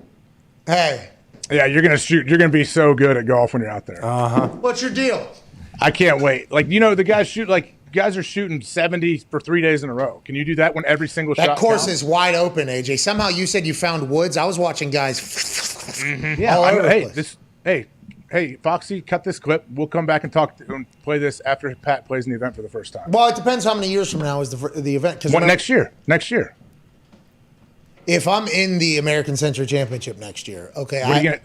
What you're gonna get like top 10? No, not next year. No. I understand. Listen, the way you talk to me, I got 31 years to do that other $20 million bet. Oh, hey, by the way, so like. Just reinforces the fact that you have no chance of sniffing any kind of chance of winning this $20 million being out there. I'm watching, so Tony Romo shot 70, 72, 71. I think he got third place, whatever he shot. He hasn't made the cut yet in a Korn Ferry event. And you're telling me you're better than Tony is and he spends 12 hours a day doing it? Tony's watching so much film, he's got to be a Nostradamus every single goddamn Sunday. You think he's got enough time to focus? If Tony Romo wanted to, he could become top. He does want to. He wants to be top 50 in a Champions Tour event in the next 31 years? No, I think he wants to get in the PGA. He wants to play on the... Different dreams. That ain't gonna happen. That's different dreams. Different dreams. I'm sure he would. Smoltz is trying to play on the senior tour. He's played some events. Is he trying to win those events or just get top 50? Because all I'm trying to do is just have... Right. Top 50. That's it. That's all I need. I think you got it, man. You're right. I'm probably wrong. You are going to make it. You will. Let's ask Thielen. I know he's coming up, and he's a great golfer. I'm sure he agrees with you. Ladies and gentlemen, joining us now, an incredible golfer, a man who put together some fantastic rounds of golf this weekend.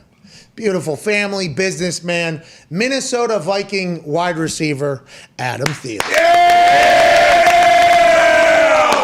Adam, how are you? I just want you to know I hit I hit a bomb, an absolute bomb on 18. Did you? Yeah. How was it? Did it have the TrackMan thing on it? Did it tell you how far it went and everything like that? That was getting broadcasted on TV. So the one hole that they had the long drive thing, I didn't quite win. I think I had the second highest ball speed or whatever they had, but I think that thing was off because I hit it pretty hard. Oh, so you're saying it's rigged? You got screwed? Whoa! I don't know. Hey, he hit a 3-wood. We've told this story numerous times because it was one of the most impressive feats I've ever seen accomplished, and we were all pretty boozed up at that point. It was the second. I've never played 2 rounds of golf in one day. I don't think this was the second round of golf in one day. There was no way I was going to really be able to maintain sobriety through that entire thing. But while we were golfing, me and Adam Thielen versus Chris Paul and Del Curry, who are great golfers, by the way, great golfers. Congrats, Chris. Might win a championship. He's very nice to us on the course. They made me putt a couple 1 or 2 footers out. What? Yeah, a couple. Hey, need to see you make that or whatever. And I made one, miss the other. And Thielen was very disappointed. He was the best golfer by far in the group, but he hit a 3-wood on a par 4. I think it was like a 320-yard par 4 or something like that. Through the green. Damn. Through the cart path on the other side of the green into like the woods that was behind the thing. Cracked the cement on the cart path. Yeah, because the ball. Yeah, what you have accomplished with a 3-wood, we have seen in real life person. Unbelievable. You have a simulator in your house, right? Don't you have a simulator in the house? I do. So my problem is the classic saying, like, drive for show, putt for dough. Like, that is me. Like, I can't putt, can't do it. I can hit. All right, well, we're going to get to a break real quick, Adam. We'll call you back on the other side. I think our connection is a little bit loose. Adam, I have questions for you, though. Season coming up, Kirk Cousins, your golf game, AJ Hawk bullying fans at Lake Tahoe, and how the après golf went. Adam, we can't thank you enough for joining us. We'll get more from Adam Thielen and AJ Hawk on the other side of this break. This is the Pat McAfee Show, Tuesday, July 13th. Cheers.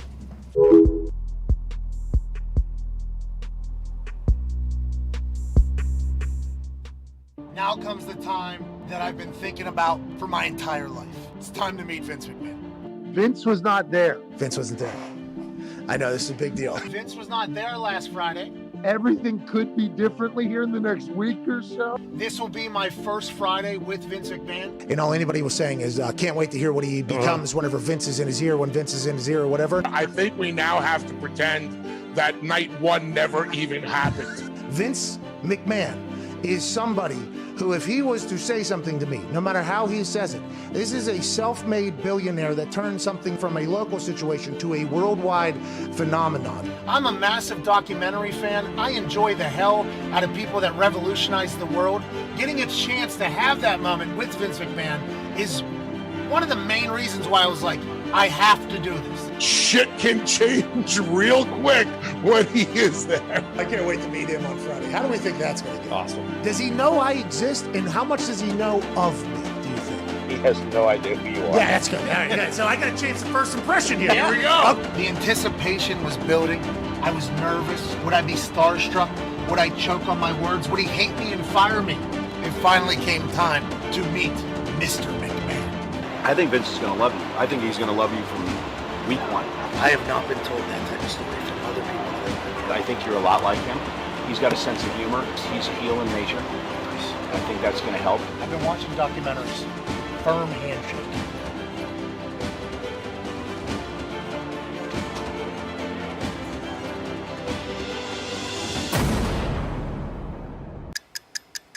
So, that was awesome, obviously. Didn't fire me, okay? You know, he said he's excited to see it. It went really well, I think. It went well, huh? Yeah, really well. In fact, when Vince puts someone over and makes fun of me, that means it went really well. Which happened immediately, by the way. Immediately, Michael Cole was made fun of. I was complimented. Feels like we're on a good start here. I know I'm not supposed to say this. You don't like compliments, but you're a legend, dude. So, like, working with you is a reason why I said absolutely yes. And he laughed, and then he made fun of Cole. So I think it was a good go. You went in for the handshake, just like you said you would, and he met you there. Yeah. Was it a firm grip? Yeah, oh yeah. It was I was prepared. And then he was taken a little by surprise when you went back in for a second time for this handshake. I was a fist bump at the end. Yeah. I gave him a fist bump at the end, and he gave me one. I might be best friends with Vince McMahon soon. How about it, huh? I aced the test. I said, I know you don't like compliments, but I have to get this out of the way now. Thank you for the years of dedication for entertainment you've given me. Let's have a good time. Greatest television show in the history of television tonight. He said, sounds good to me. Maybe we'll be best friends. Now it's time for the show. Hey, let's get to the show, shall we?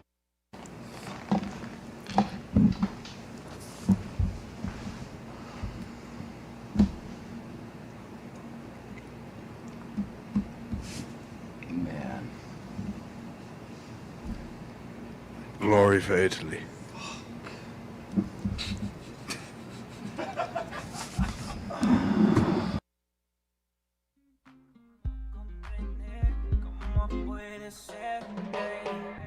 Hacerte entender cómo puede ser. Ey, venga la cumbia villera, la bailo y me corre por la vena. La cumbia villera, ella me mira y mi corazón se llena. Dale maravilla, ahora que ella baile para mí. Dije que viví mejor así, no, dale maravilla. Piensa que ella es un maniquí, te pido que aprendas a sentirlo. This is the Pat McAfee Show on Sirius XM Mad Dog Sports Radio. We thank you for taking the time to seek out this small regional show that streams internationally. Here's Pat and the boys. Welcome back to that show. Cannot wait to dive back into a conversation that we paused just moments ago. Joining us, one from an attic, the other from a porch, it seems like maybe in Minnesota, AJ Hawk and Adam Thielen. Yeah, let's go! Hey, welcome back. That's on us, Adam. I apologize, dude. It's all good. We're back. Oh, this connection is so clean. So clean.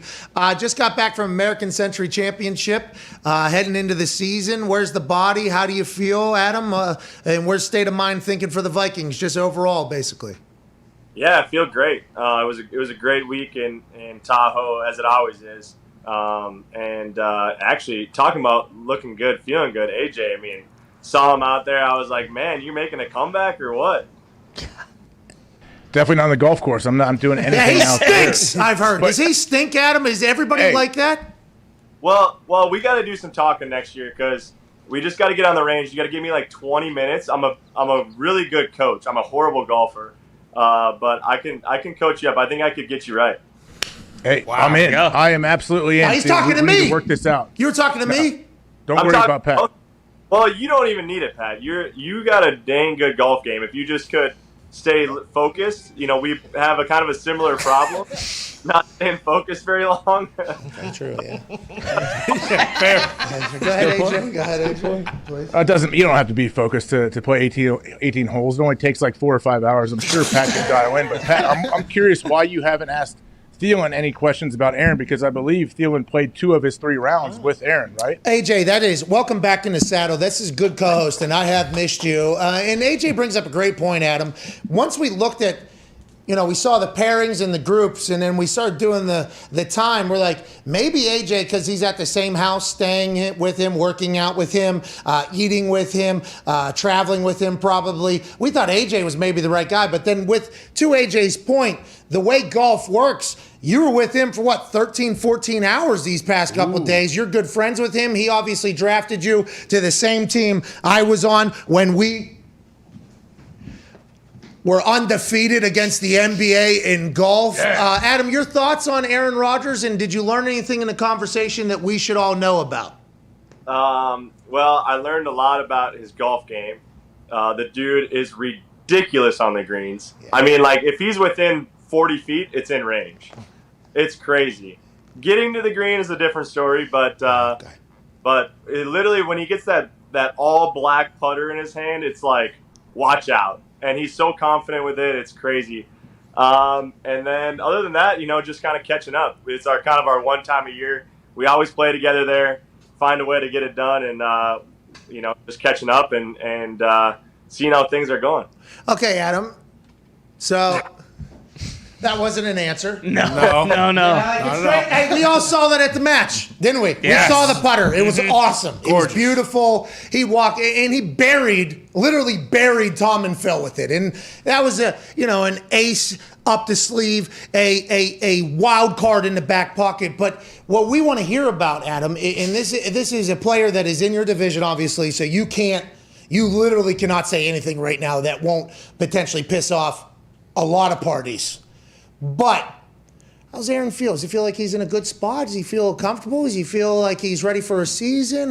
If you had to guess, like when you texted your Minnesota Vikings teammates on defensive side, you said, "Hey, Aaron looks like he's looking good. He's looking confident. Or did you say, "Hey guys, got some inside information here"? What is the follow up from your time with Aaron, being in the division and everything like that? I think he's feeling pretty good. I think he's been doing the yoga thing or whatever he does, and I think it's got him in a pretty good mindset. So I saw it on the golf course. So hopefully he's not playing this year, just for our sake. But I'm sure he'll be out there slinging that thing around. You never know.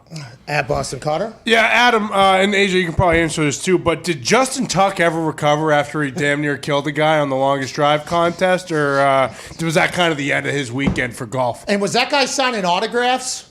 That the guy that didn't flinch when a golf ball went by his face 2,000 miles an hour? So I got the full story from him after we were giving him a hard time on the driving range the next day, and he said, hold on, I got to tell you the whole story. So he never hits driver, ever. He hits iron off the tee on every hole, blasts it down the fairway. And so on that hole, first swing, he grabbed his iron, blasted it down the fairway. And they were begging him, like, hey, no, like, it's a long drive hole. You got to hit your driver. Just one swing. So they begged him to hit the driver. So then he got up there like, well, whatever. I'm just going to swing as hard as I can. And like you said, almost killed the guy. I watched that video, and I was like, man, I don't know how that guy didn't die. So thankfully, he hit the scoreboard and not the person. Didn't even flinch, Jack. I mean, I guess you couldn't flinch. There was no time to move, I guess. But great slow-mo shot of that ball. I don't know if we'll ever have a better slow-mo by a handheld or camera than that one right there of a golf ball, dimples flying right towards potential devastation of a face. We're talking to Adam Thielen. How's Kirk Cousins? You talk to him at all? You talk to Mr. Cousins at all? How's he doing? Is he a good golfer? Was he out there this past weekend? Yeah, I've been trying to get him to get out there, and this year he's like, all right, I'm going, I'm in, got the invite and everything, and then I was talking during OTAs, and he's like, yeah, I actually turned it down. I'm like, what the heck? Can't turn that down. He's so concerned about people seeing his golf game, but I'm like, dude, it's so much fun, it doesn't matter. And he's actually got good game, but he gets a little nervous and when people are watching him and judging his golf swing. So he likes to kind of just keep it low, keep it exclusive courses where no one really sees him. But he's got a decent golf game. But I actually talked to him today. He wanted the update on my rounds in Tahoe and just catch up a little bit. So I think he's getting ready to roll. Hey, what were your OTAs like this year? Were they different than anything you guys have had in the past? I didn't see you on the list of teams getting fined, I guess, for too much contact or too much time on the field. Yeah, they were different. So we actually took kind of a different approach than some teams. We didn't really necessarily say we weren't coming. We just had conversations with Coach Zim and just tried to find a mutual ground to say, hey, we want to be there, we want to get work in, but we also want to be smart and not, banging skulls in June and May. So what we did was we put these like weird looking helmets on, and everybody was live except for the O-line and D-line. And obviously in secondary and wide receivers, you're not hitting anyways during practice. So they took our helmets off so we couldn't hit, and O-line, D-line took one or two steps when it was team periods. And but for receivers, it didn't really change anything. We were running our tails off and pretty much getting the same work in, but it was good. Ty? To that point of them taking your helmets away, you guys were wearing the diaper helmets after that. Do you think you got better wearing the diaper helmets? You guys were more explosive. How did that work out? Sure. I don't know. I wasn't a huge fan of them. But it made sense, like once you put that face mask on, you feel a little, there it is. Delvin made it look good though. But once you take the face mask off, it makes guys kind of pull back a little bit, so you're not just breaking a nose or taking some teeth out. When you have the face mask on, I don't care what the coach says for a tempo, it always gets ramped up. So it actually worked out really good, and maybe looked a little funny, but it was really good. And I think the O-line, D-linemen were extremely happy with how things went. Anytime there's a contract potentially on the line for somebody, and they're either going to be able to live a good life or potentially sell insurance and there's a helmet on and it's just supposed to be walk through that or just a jog through or whatever the hell it's supposed to be, those things are always going to get amped up. And I think that's what the players have been saying. I think coaches know that as well. That'll get figured for the next CBA. You were the first one, I think, to tell us. I think you told us, you're like, well, if everybody isn't not in the building, then somebody's losing out. So you guys were like going back into the building or whatever. You said there you talked to Coach Zim. Did you? Because I had heard this from other teams too, where the coaches were like, what do you want us to do? How do we fix this problem? Just because the NFL potentially isn't going to change everything and every city won't do it, we want to do that. That's massive. You think that's happening only whenever the coach and the team are on the same page? Like, that's a pretty big step there, I think, to make everything happen in Minnesota and in a couple other places as well. Yeah, I think it's extremely important. I think communication is in any business, any sport, anything, it's so important, right? And if your one side is kind of thinking that they're talking about this and the other side's kind of thinking, oh, well, they don't want to do this or this, it's like it's pretty hard to come to an agreement. So when you're able to just kind of talk through things and maybe say, no, that ain't going to work, or that is going to work, or we can do this or do that, and you kind of come to that middle ground and you do what's best for the team, right? At the end of the day, everybody wants to win. We want to win a championship as players. The coaches, they want to win a championship. They want to do whatever it takes to do that. And when you can talk through things and you can find a way that you think as a team, as an actual team, that means coaches and players together, what the best way to do that is, I think it's a really good start. And it really helped us as OTAs. It really brought us closer as a team, and I think we got a lot better. Hey, why do you think the path that you've kind of taken to where you are, and now you're obviously a star receiver in the league, why do you think do you think your path getting there is what made you who you are? Like, why weren't people aware earlier of how good you were? Yeah, I think it definitely has helped. It's kind of helped me stay humble through the whole thing too, just of where I came from, where I started, pretty much my whole entire life, pretty much, I mean, being in high school, not getting recruited in any sport, and I thought I was pretty good in a lot of sports, and really not getting anywhere for anything, was a pretty humbling experience, and really put a chip on my shoulder from an early age.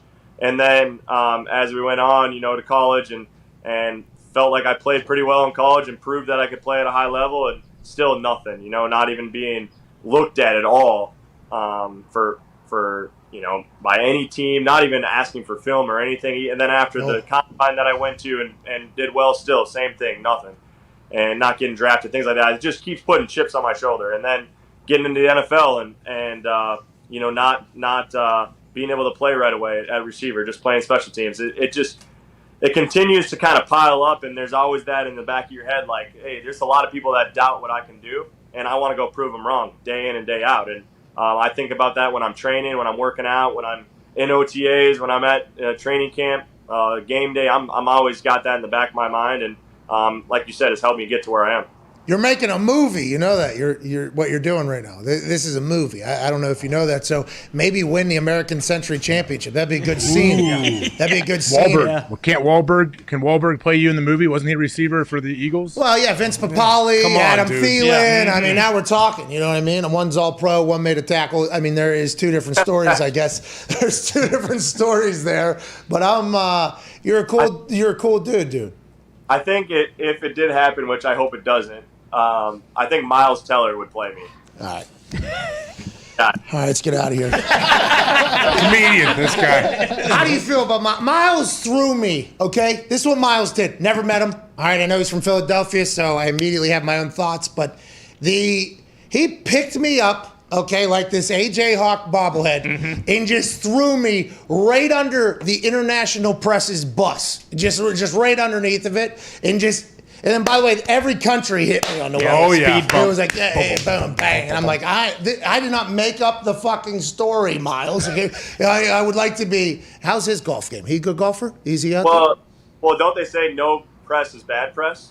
I mean, I was getting buried out there. I was getting buried out there. I'm a bad person. A lot of people were calling me because I was laughing about a very serious situation. I'm like, whoa. I mean, I am maybe, but let's fucking take it easier. I don't want this to be my introduction to Norway. You know, like that was not a great thing. The crew though, the community that's out at ACC. How does everybody, because AJ said if you're a turd, they're going to run you out of there. Is everybody there just kind of friendly and you guys just have a good time together, hang out? He brought his family. You had your family out there. That seems like a really, really cool networking, connecting event out there. Yeah, it's an absolute blast. It's literally my wife and I's favorite week of the year. Just the people you get to kind of interact with and kind of, pick their brains. Everybody's maybe different sports, maybe acting, different careers. And just kind of seeing how they handled their business, how they got to where they are. It's really cool, and everybody's super nice. As AJ said, if you're a turd and nobody likes you, you're getting ran out of there fast. So it's almost like a little bit of fraternity. I mean, you see the same guys over and over every year, and you build relationships with them, and it's a blast. There are some people that might be learning a lot about themselves that are watching this that were once at the American Century Championship. Two men that have been and were this past weekend. Incredible football players. But Adam Thielen, can't wait to watch you this season, man. Thanks for joining us from the porch. Is that in Minnesota there? You on a lake? Yeah, I had to run out on the porch because I got a 2-week-old in the house that's might have interrupted us. But I'm not on a lake, unfortunately. I wish we had a house on a lake, but I'm on the porch. All right, maybe one day you'll get there, dude. Maybe one day, you'll get... I couldn't hear you, but you get a lake house, maybe a little bit better internet up there. Ladies and gentlemen, All-Pro Adam Thielen. He's a good dude, too. Good guy. He also is owner of ETS Performance Gyms. If they're in your city, go check him out. That guy, you asked him a question that was a great setup. His story... It's a movie, what he's doing right now. Like Kurt Warner. Yeah. Did you guys talk about Kurt Warner's movie out there at American Century? What are you looking at? Did you guys see the... Good God. Did you guys watch... What is your problem? The trailer's awesome. Yeah, awesome. Did you guys talk... Hell yeah. What is your problem? No. What is your problem? What are you doing? AJ, did you guys talk... I've only seen the screenshot. I have not seen the trailer. I just saw a screenshot. Oh, so you guys talked about the screenshot. Okay, so was there somebody that we know that potentially showed you the screenshot and say, hey, did you see Kurt Warner's got a movie coming out? Or is that a conversation that was had out there? I assume Maybe. Out there? No, surprisingly it wasn't. I may have talked to my brother about it, but no, surprisingly that was not brought up. I'm pumped to watch. Yeah. Oh, is that right? You're pumped to watch that movie, yeah? What is wrong with Is that you? right? The people who are doing the broadcast for ESPN directed that movie, I assume, because it's going to be terrible. That is not fair. Incredible story, Connor. Incredible story. Yeah, bingo, what Gumpy said. So what? Just because it's a good story doesn't mean it's going to be a good movie. That movie is going to be 10 times as bad as the Kevin James, Sean Payton movie on Netflix. I'm telling you guys that right now. Sean Payton was out there. Let's just, I want to get away from this slander because I will watch that. Kurt Warner movie. You're going to watch that movie. Oh, yeah. I'll go to the theater. Yeah. Oh, you'll go to the theater to watch. Okay. I'll go to the theater. Right now. Look at that. Look at that. Yeah, you're going to go to the theater to watch that, huh? Yes, let's move along, though. Let's talk about Kevin James and Sean Payton. Did you talk to Sean Payton at all? Is Jameis going to be the guy, or is it Taysom? Did you do any investigating or anything like that? So I played with Sean Payton and Strahan on Sunday. They were both awesome, but now I wish I would have remembered the Kevin James story playing him. I didn't think about it until right now, so that was a missed opportunity. What do you do? I mean, when do you find out you're golfing with somebody? Like as you get to the course, or is it the night before or anything like that? The night before, you see. And there isn't like Sean Payton. Oh, Kevin James. All right, I'm gonna find out about that. You didn't? Not even a thought. That was not the first thing that popped into my mind when I saw I was playing with Sean Payton. Well, so Jameis was then, obviously. Did you ask him about that, or? No, we didn't talk anything about his current team. No. What about Greg Williams? Ask about him. You stink. 2 G's. It was Bounty Gate. They were paying people to give CTE out. Kill the head and the Did body. you ask Sean about that? No, I didn't, but he was very receptive to any question I did have. He was not, he's not holding back. He would answer anything I asked. Saints PR listens to this show, I was told, which me saying that probably, by the way, not great for everything we got. Well, yeah, I just bit my tongue on something just because I remembered that. What year did he help Drew would have retired? Ain't gonna change me, pal.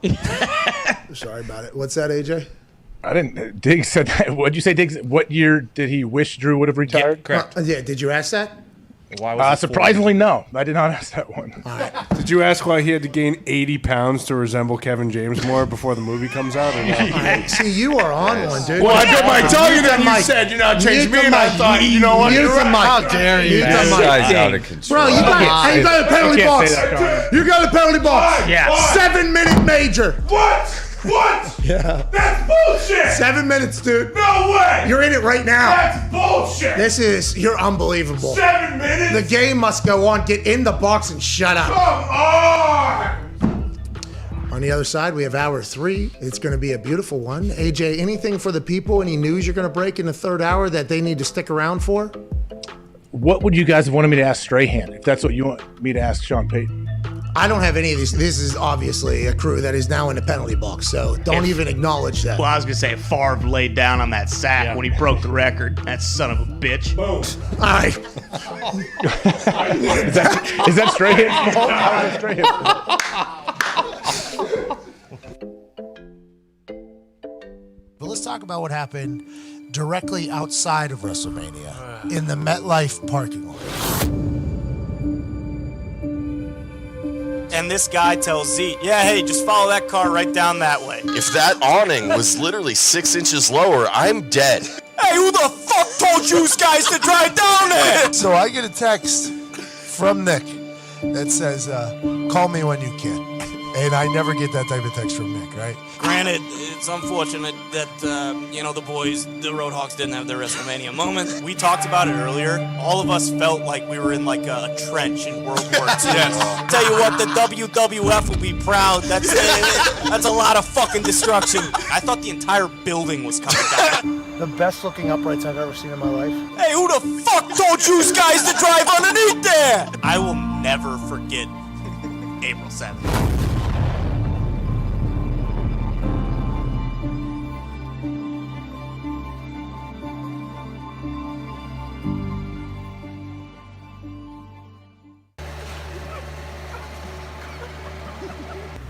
Ain't nothing Lady Grey can't handle. Turn left onto 33rd Street. They said to come to the loading dock. Yeah, they want to set up a shot, so they're gonna come out with cameras and like show that we're Like tailgating. a tailgate spot. U-turn. Is that what he's saying? We'll just do a U-turn. Want to move up?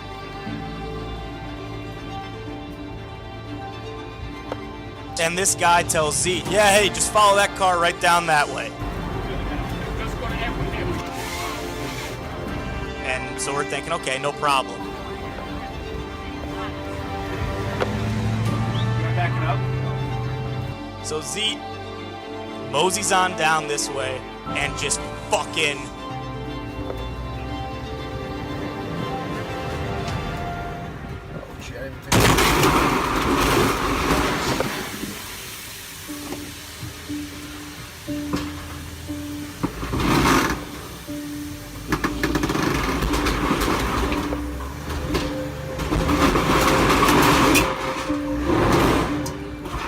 God. Jesus Christ. Oh. I think it's stuck.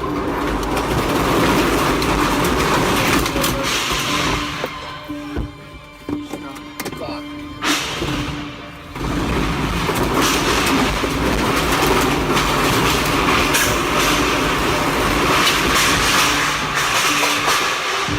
I fucking told you guys. Like, come on, dude.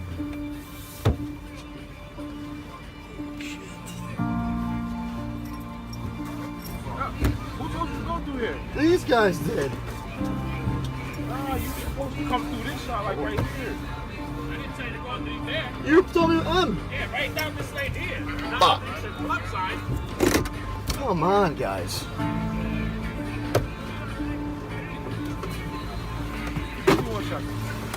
Fucking A. I'll be looking out there. Oh, fuck. So what you just heard was a RV that was clearly too tall for an awning that was hanging over. And Zito was going so fast in that the entire RV ended up under the awning. Yep. And it wasn't until they were all the way under that Zito said, "Oh, I think we're stuck." And at that moment, he puts it in reverse and rides back through all of it. And that's what the piercing sound of metal that you heard ripping through.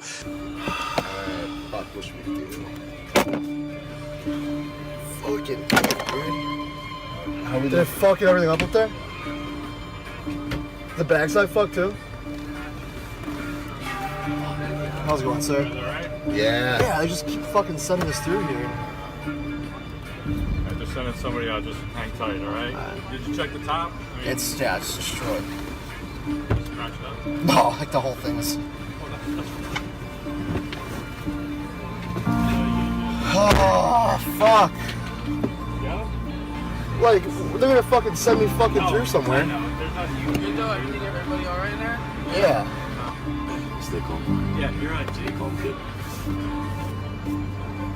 They told you to go through. What you want to start getting clearance. I am on the bus with the rest of the WWE roster driving by. There's 2 fire trucks, there's a cop, there's paramedics, there's quite a scene. Fucking A. How's it going, sir? No, yeah, they sent me through, and I was just like, all right. Yeah.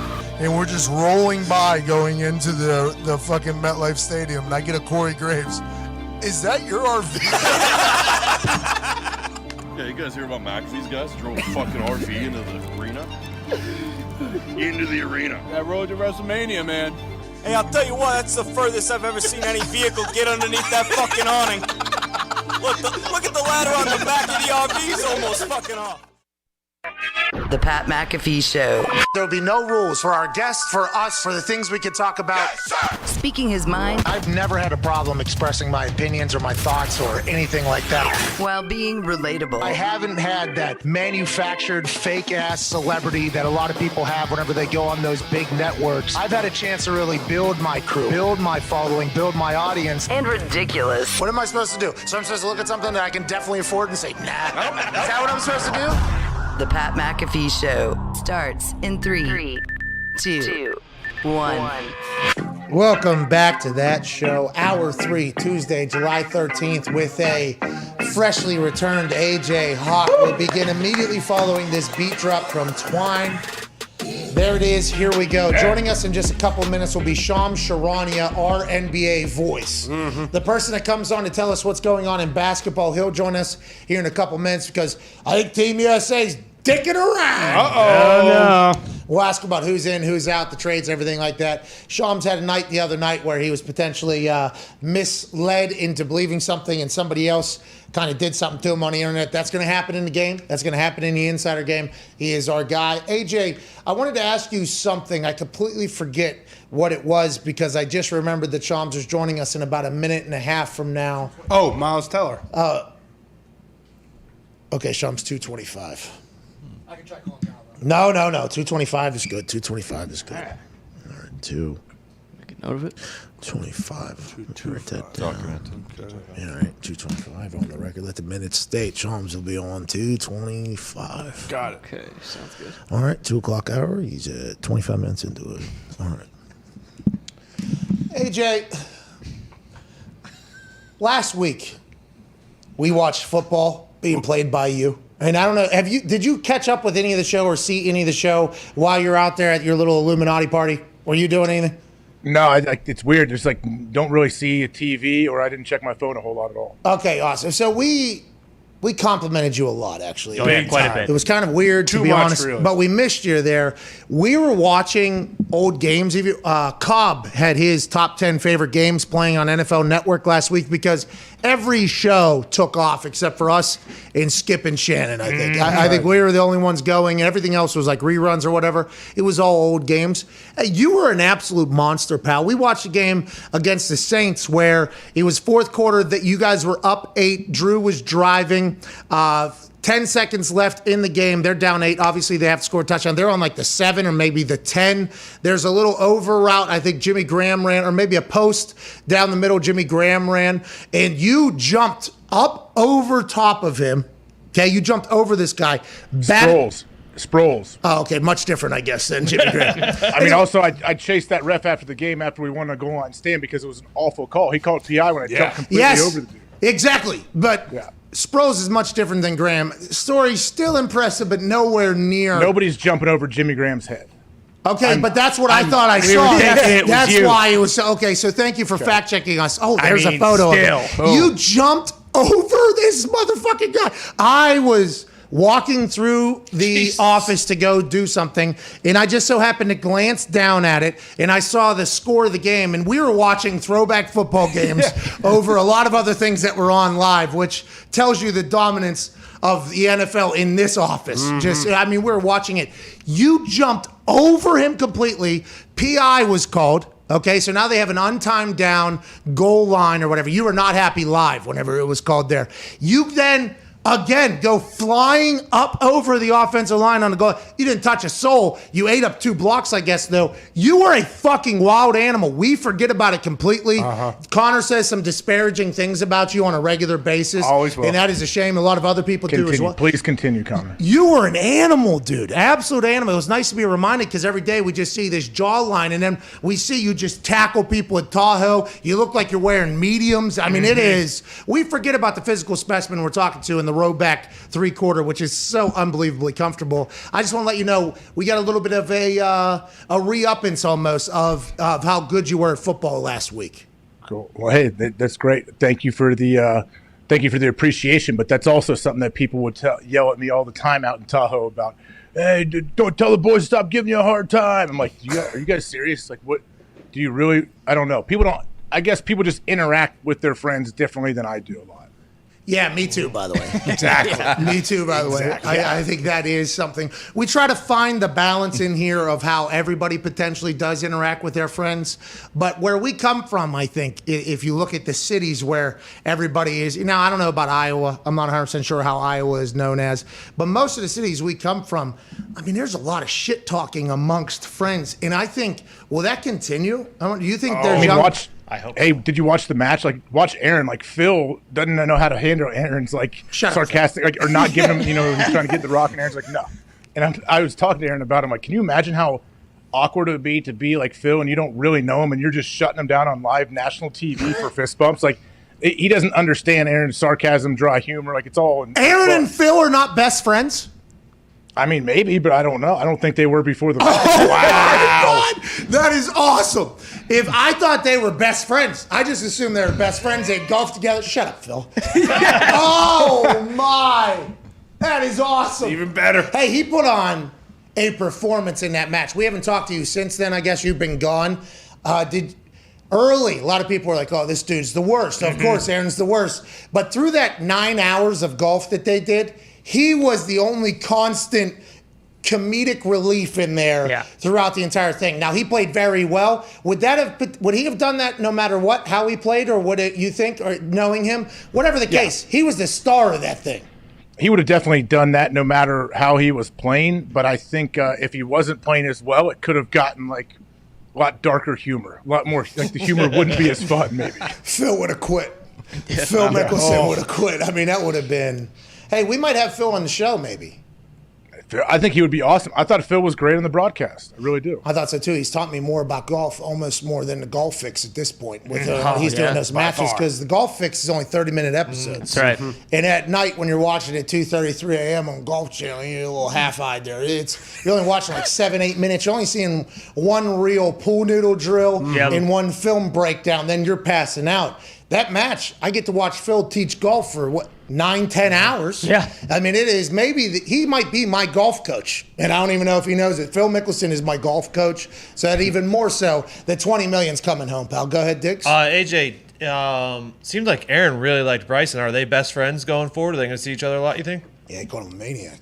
Yeah, I don't know. I don't know if they've had how much they've stayed in contact since the match, but yeah, I know Aaron definitely enjoyed being around him. He said multiple times the dude is an absolute maniac. Yeah, that's a compliment. Yeah, I think maniac is a compliment if you're a consistent maniac. Now, it seems like his golf game is spiraling at the moment. Aaron played better than him. A lot of people would say in some aspects. I think the greens. No, Aaron did that entire. They used his tee shot 7 holes in a row. Yeah, Aaron played better than old DeChambeau, and his caddy quit and everything like that. But when Aaron said the subjects this guy wants to talk about, I mean, he's a maniac, man. He laughed, and I described it as Aaron appeared to be the high guy in the friend group that is just kind of the smartest guy also in the friend group. That was the character that I don't know if that's that's accurately depicted or not. I don't know him that well.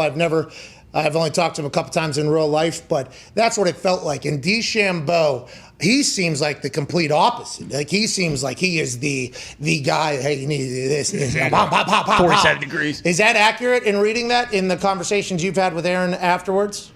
I mean, I think it's accurate. I don't think he had any illegal substances in his body, but I think the match was a great representation of what it would be like to play around with Aaron. Like that's dry, it's very funny. And those guys, Phil tried to go back at him a few times, didn't he? Like if Phil would have really started throwing some stuff at him, it would have been really fun to see the responses from Aaron.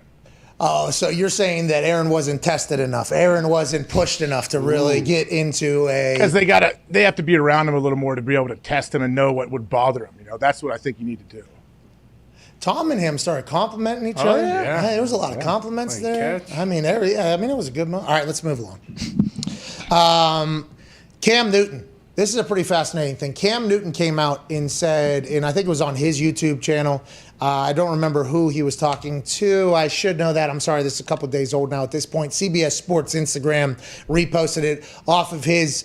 And he said that there was a moment in 2016 where he threw a pick down by the goal line. He ended up chasing the guy down on the other end. And when he dove to tackle old buddy, I think the ground and the thing kind of separated his shoulder, dislocated his shoulder. Something happened. He said he has never been the same since. Right now is the first time he feels healthy since then. So I don't know what new rehab he did. Was it time? I'm not 100% sure. He said this is the first time he has felt healthy. Last year with COVID, with the shoulder, obviously the dynamics of the throw still look a little off last season. Maybe he's back into a much more fluid motion and he feels better. But if Cam Newton can play great football again, which it seems like everybody says has been in the past. Well, Cam's coming out and saying, I can barely move my shoulder or whatever. I'm playing. I've been a wounded dog is what he said this entire time. Now he feels healthy. That is a very fascinating situation with Mac Jones, who everybody's saying has pinpoint accuracy, has photographic memory, gets along with everybody. All these hype up things that have been said about Mac Jones after the year he had under Sarkisian's offense, with now in New England with two premier tight ends, couple weapons, a defense and everything. How do you see that shaking out? We all assume Mac Jones is going to be the quarterback. Cam Newton's like, no. Let's not get crazy here. I am still the starter. What are your thoughts on that? And how do you see it shaping up? I think if it's exciting if Cam actually finally feels healthy from 2016, a shoulder injury, which I 100% believe that it's your throwing arm, it's your throwing shoulder. You're dealing with a whole new situation. Now he throws a little bit different. And we've said, like we were saying, if Cam's healthy and can throw, we feel great about what he can do, but he hasn't seemed like he's been fully healthy since that shoulder. But yeah, I mean, it's going to be tough to hold off Mac Jones. I really think so. Like if Cam comes out and he looks like the old Cam and he can sling it, his shoulder doesn't look like it's an issue, then that's a great problem to have. Like, hey, Cam's playing too good. We don't need to plug Mac in. But if Cam doesn't kind of light it up, I think it's just a matter of time. Man, back when he was humming and it was the jeez. I mean, it was the full. Try tackling that dude. He's 9 feet tall, 250 pounds. He's jacked. I'm like, this is not the quarterback. He was a defensive end that could move like a wide receiver at quarterback. And I've said this before, and I'll say it again. When he was a rookie, I think we played against him. And Vinatieri and I, we always would just look at the other team while everybody's warming up. You just kind of look at the other team and just kind of do the thing. When he was jogging around on the field in warm-ups, it was like, well, if this guy figures out the NFL, this is a game changer. And it became that, by the way. He went on a run, MVP-like playing, Super Bowl, that whole thing happens, obviously, where the fumble happens and doesn't jump on it. I mean, there is a lot of things that happen. Cam was the face of the NFL for a long time. He was going to become the face of the NFL, and then I think injury, situation, everything changes. He should be remembered as a great football player. I hope not somebody had 8 touchdowns last year for the New England Patriots. I assume he doesn't want to be remembered as that as well. But Mac, everything everybody's saying is he's going to be the guy. Connor's already crowned Mac as the next guy. That's not true. Connor's already crowned him. Cam's the week 1 starter, always will be. And to your point about last year, he's got to have a good year this year. He's probably done, right? Like if he has the same 8 and 10, no one's going to reach out and be like, hey, we need to get Cam. To be clear, if he is done. I hope he isn't, because he is electrifying to watch play football, especially whenever he is absolutely doing his thing. But if he is done, I hope he's remembered as an incredible football player, as a guy that changed the game completely, and also as a man who will be very, very successful in the media. His iconic productions it is real. Iconic Saga, I believe. Iconic Saga Productions. And the fact that he's got to text the message to somebody and somebody else types it. I just don't know how it works. I don't know if he's got like a custom keyboard that just those characters are on his keyboard, but it is absurd because it'd take him 2 hours to type that out. His conversations with people are deep. He's an entertainer. He smokes cigars. He's going to make so much money forever doing whatever he wants to do. I hope he gets a chance to come back around healthy and play well. Did you see Lamar Jackson on a basketball court back at home going against a guy who did have slides on, but this guy probably talks shit. I'll shake you right now. Bet, Lamar says. Jams him at the line, almost tosses him out of the gym, and then all of a sudden a little shake guy gets literally run out of his shoes, and Lamar's absolutely balling everywhere. This is such a cool moment. The entire neighborhood seemed to show up at this thing. Lamar Jackson shows up, interacts, balls, dominates, keeps it moving. Lamar Jackson continues to win in the offseason, AJ. I mean, Lamar is awesome. What was it? Was last season the jet ski? He caught the ball right into the jet ski or ran into it? Bingo. And then... Dang. That ball looked like it had some zip on it. Yeah, it did look like... I mean, the guy didn't catch it. Was it him or was it... I mean, this guy's got a tie on. It's okay if he doesn't catch. Bingo. Now there's a drop in a bucket. Yeah. Everybody needs to remember that and a celebration. Lamar's going to get paid by Baltimore. They won a playoff game last year. He gets that off of his chest, off of his shoulders. If Lamar goes on to continue to get better, and I mean... He took a dump in the middle of a game, came back, and fucking turned it all around. That's right. Won it. This guy is lightning in a bottle at any time he wants to be. I love watching Lamar. Is that top of the list? What's that? Is that top of the list for you? He took a dump in the middle of a game, came back, and still played well. Did you see him walking into that locker room? Yeah. Look, Oh, this is not good. That was diarrhea. Big time. I think that had to be. I mean, BG's bubble guts times 10. Red alert. And they were losing too. I mean, it was a god awful night in a dog pound, and then all of a sudden, whoa, explosion takes place, and it's like, wait a minute, hold the door. They said, not just the phone. They open the door. He comes jogging out. Take a seat, Trace. He gets back out there. Boom, touchdown, bang, pow. How we doing? Best game of the year almost. I don't know if this is a concern for you guys or not, but another sports show this morning had the headline, should the Ravens organization be super concerned that he's doing this on concrete? Is it better on grass? Are you fucking with us? No, there's a lot of articles. Lamar Jackson took unnecessary risk. Oh, my God. Oh, yeah. It was the show that didn't take off last week. Trying to get back to the community. Skip and Shannon did that? Yeah.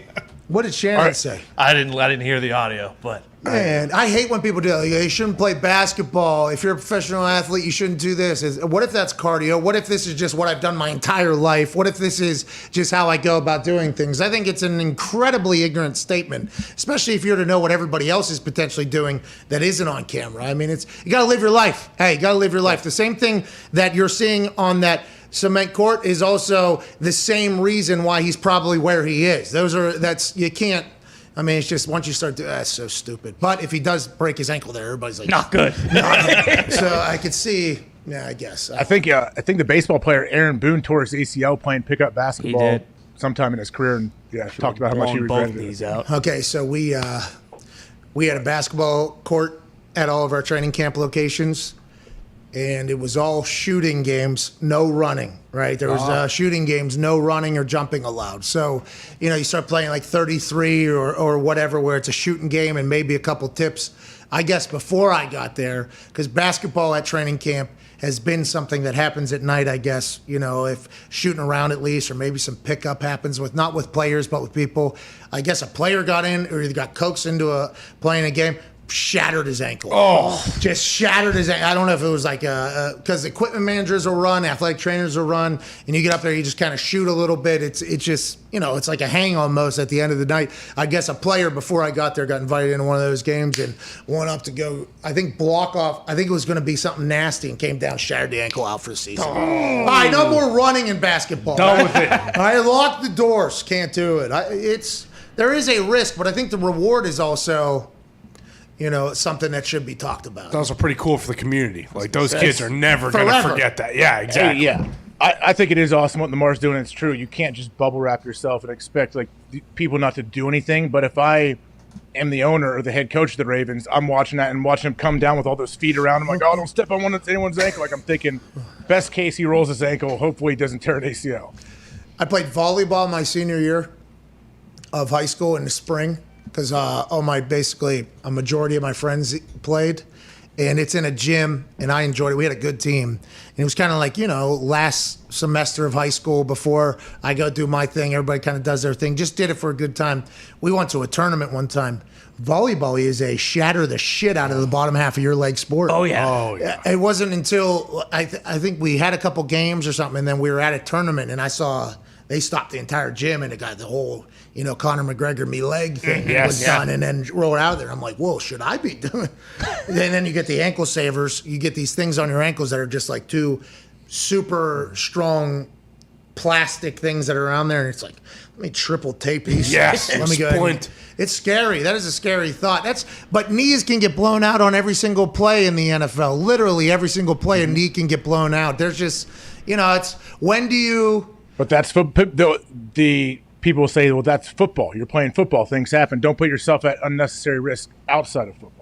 Yeah, and then that goes all the way back to should you play multiple sports because one sport might be affecting the other, might hurt yourself for another sport. The other sport helps the other. Whatever sport you're playing, you play another one, they help each other. I agree completely. And any athlete you've ever hear speak about it, this guy right here happens to jump over other athletes in games in the end zone and run a 4.4 and a 40-plus inch vertical and be an all-time leading tackler for one of the most storied franchises in the history of the NFL. He has said it, and basically every other athlete you've ever heard speak say, you have to play multiple sports because that is all contributing to your athleticism that will be used everywhere else. Sugar Sean O'Malley, if he didn't play basketball and all those other things, he wouldn't be anywhere near as good as a mixed martial artist, I think, because his athleticism adds a different element to it, whether it's timing, rhythm, coordination, all that type of shit. I think, there's always benefits to every sport and every other sport, I think. Absolutely. It teaches you how to use your body, how to fall, just gives you awareness and instincts. But going back to people getting hurt, I remember one of our last days of OTA, so actually our last day of minicamp. So, when you break minicamp, it's like school's out. You're out for the 6 weeks or whatever. Coaches get to go. They have their one break of the year, basically. Hey, I'm actually going to play some golf and take a trip, whatever. We always played dodgeball that day in Green Bay. We played dodgeball. Alex Van Pelt, quarterback coach, boom, popped his Achilles in the dodgeball game the last day. And he was like, man, I had like a golf trip set up. Like I had all this stuff. And we come back to camp 6 weeks later, and he's still in a little scooter for however long. Hey, that scooter is demoralizing. Yeah, I've had it a few times. Yeah, when you come rolling in on that thing, it is impossible not to say something smart ass. Go roll there today, Adrian. Every single time. Nice and wheels. It can't be comfortable. I've never had to use one. It can't be comfortable, those things. Or is it not that bad? It sucks, but it's just faster than crutches if you're not going to be going like up and down stairs. Like I had to go through an airport it's much better for an airport to use that than crutches. Okay, let's get to a break. On the other side, we got Sean Charania joining us. It's going to be basketball talk. Watch the numbers plummet. Oh, no. We'll also talk. I got a lot of basketball questions, so yeah, let's go. I thought you were going to potentially say something like, I got a lot of stuff to say about Aaron to potentially save the show. You want to see it succeed, I thought, potentially. Shams is coming on. Yeah, but we can, because there's a lot of people that potentially do not care about basketball. You could say. I don't like it. I don't like, he canceled? No. I'm trying to just lie to people that are listening and watching to let them know that there's going to be other talk too, not just basketball. Yeah. But the basketball talk coming from Shams is all the basketball talk you need to know to potentially have an informed conversation with anybody about basketball. We don't really, I'm not the person that should be covering basketball. Shams Charania is, he's on the other side. We'll talk to you in 4.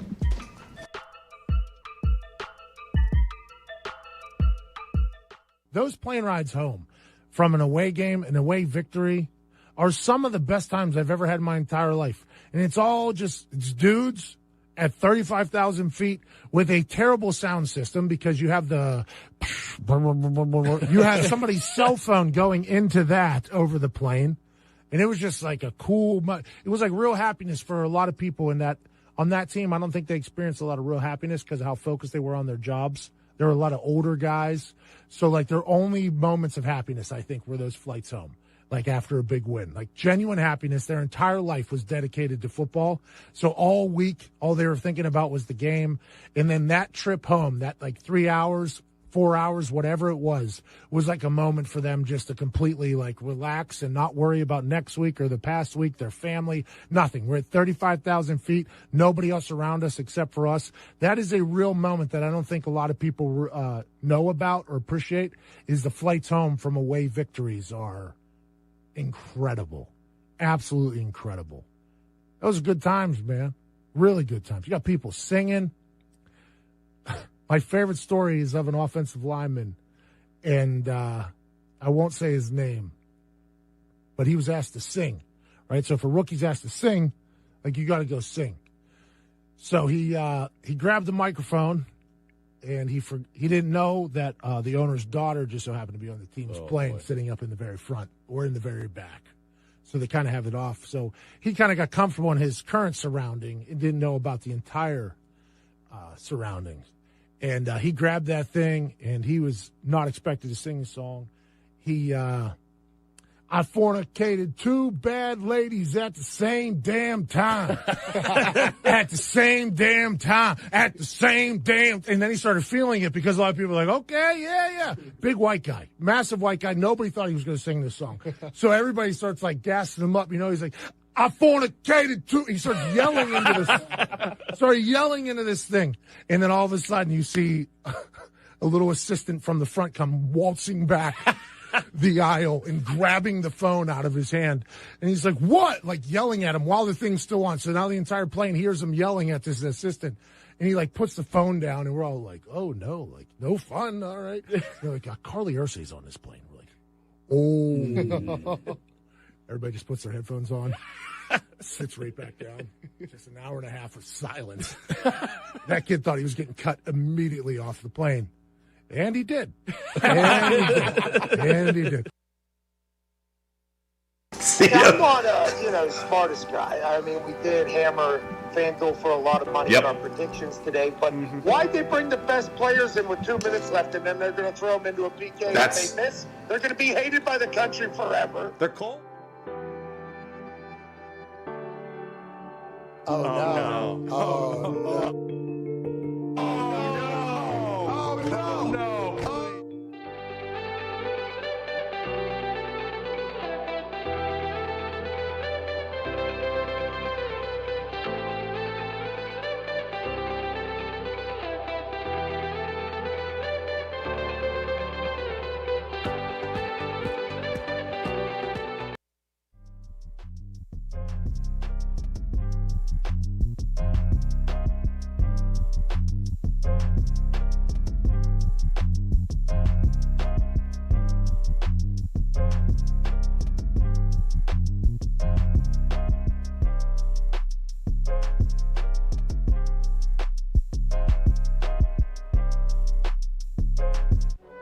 Every day is game day for these guys. It's showtime on the Pat McAfee Show. Welcome back to that show. Joining us now is the voice of basketball for all of us. Yeah! We don't know what to think or how to think, but this guy pops in and tells us all what we need to know. Normally, he has an incredible fade, and his jawline is as pure as A.J. Hawk's. Joining us now, probably with a 5 o'clock shadow that is perfectly groomed, the insider of all insiders from Stadium and the athletic senior NBA insider, Sham Sharon. You have commercial breaks now. You're maybe I just never got on after a commercial break, but you're just reaching newer levels, man. Okay, we've had commercial. How do you? Listen, I mean, what type of amateur bush league shit do you? I'm just hurt that I'm coming out of a commercial break. How about that? Okay, yeah. Well, hey, it was one of our better ones if it means anything. I love those commercials. Story time with Pat. Exactly. Bingo. That is exactly right. Shams, we can't thank you enough for joining us. There's a lot going on. This USA team, let's get right to it. Does this team stink? Are we going to lose or are we not trying because they're exhibition games? And exhibition games are exhibitions. They don't matter. Why are they trying? Is that what's going on? Or are we in some trouble here? No, I think there definitely is concern because like this group, they just haven't shown cohesiveness on the floor. You're seeing guys just aren't in sync with the offense. You're not seeing a great defensive energy. You're not seeing many plays being run as far as getting guys off the ball. There's not much of an inside game. A lot of their offense is coming around the perimeter. And so for me, what I'm curious and waiting on seeing is which alpha is going to step up next to Kevin Durant? Is it going to be a Dame Lillard, Brad Beal, Jason Tatum? I'm still waiting for that second guy to step up and emerge. And Kevin Durant, from everything I'm told, he's been the best player in USA camp so far. But they need someone, probably a couple guys here to step up. If you look at that 2016 team, they had Carmelo Anthony, Kevin Durant, Kyrie Irving, Paul George, DeMarcus Cousins in his prime. They had a bevy of it. That's 5 guys right there who were playing at an elite level in USA competition. This year's team, you haven't seen a guy that's really emerged outside of Kevin Durant. So that's what I'm waiting on seeing. And obviously that 08 and 12 team, they had, 10 guys deep as far as just players that have been the anchors of their franchise. Okay, those 10, 12 guys deep that you say, like LeBron and them, and we all know the banana boat and that whole, is this like the next generation now? Is that like one generation and then now it's like Kevin Durant's generation of the Olympic team? Is that kind of the way this is being viewed, or is that the wrong way to look at this thing? It is though, Pat, right? Like this is that next group of players, and we're, no Devin Booker, Drew Holiday, Chris Middleton, those 3 guys have yet to join the team. I think Devin Booker and Drew Holiday at least were supposed to have major roles on this team, I think. And so when you look at the roster, it's still not complete, but you'd expect better effort. I think you'd expect better communication, better execution, and this team just hasn't shown that yet. But I think, again, with time, I feel like their chemistry will grow. But this, as far as the starting lineup, you have Bam Adebayo, you have Jeremy Grant start last night. You kind of could see what Greg Popovich and this coaching staff was trying to do as far as inject some, a couple guys in there that do more than just want to have the ball in their hands and score. But where are they going to find that cohesiveness? Where's that sacrifice going to come into play? Because this team is not going to be just a bunch of guys going isolation. That's not going to win them a gold medal. I saw their head coach of the team, Greg Popovich, kind of get into it with a reporter after the game. Is there a lot of pressure on him? Like, are people going to point to him if this team doesn't succeed? I think there's pressure on this entire roster, right? Like when you're Team USA, you're expected to win gold. And so, Greg Popovich is a guy that, at the end of the day, listen, he is at the tail end of his career. Whether, he's going to, I think the assumption has been that he's going to coach, at least another year in San Antonio. But, he doesn't have, 10 years left in his coaching career. And so, a lot of people looked at this USA stint as one of his last major moments coaching. And so, there's no doubt Greg Popovich does not want to go out not winning gold medal for Team USA. His initial experience with USA obviously went back to the 90s, but also 04. He was part of that 04 team that did not win gold. That was young LeBron on that team. And so there's a lot that Greg Popovich is also trying to play for. They went from minus 700 to win the gold. The Hammer Down boys told me this earlier, to minus 320. Just after a Nigerian loss and then the Australian loss. Seems like the sports books are losing faith potentially in the USA basketball team, or maybe the bettors are, so the people are trying to make it a little bit more enticing. Go ahead, Diggs. Back up to minus 390. So I think a lot of people, saw this is the best probably value we're going to see on the U.S., so let's jump on it. So it's going back up a little bit. Okay, but there's a lot of question marks. The internet was filled with takes after that Australian loss about, LeBron wouldn't let this happen to the team. Kevin Durant's letting this happen to the team. Do these guys hate each other behind the scenes? Is that why they're not being able to really come together? Do they need to do trust falls over there? Oh, wow. Do they need to get that team? Because they don't have much time, right? How much time do we have, and how many more exhibition games do we have before it matters for this team? And will Devin, Drew, and Chris Middleton get there in time for the shit that matters? They have 3 more exhibition games, and then after that, if the NBA Finals is still going on July 22nd, Game 7, that game will end, and those 3 guys, Chris Middleton, Drew Holiday, and Chris Middleton, Devin Booker, these 3 guys will be on the next flight out to Tokyo on private charters, from what I'm told. And so they're going to be ready. to have those guys. What do you mean there's no way? There's no way. Phoenix has never won a championship. Milwaukee hasn't won since the 70s. They're going to skip the parade and just go to Tokyo and be locked down? The parade. The parade's a part of it, I assume, right? The parade's a part of the whole thing, and then you're saying immediately after the parade?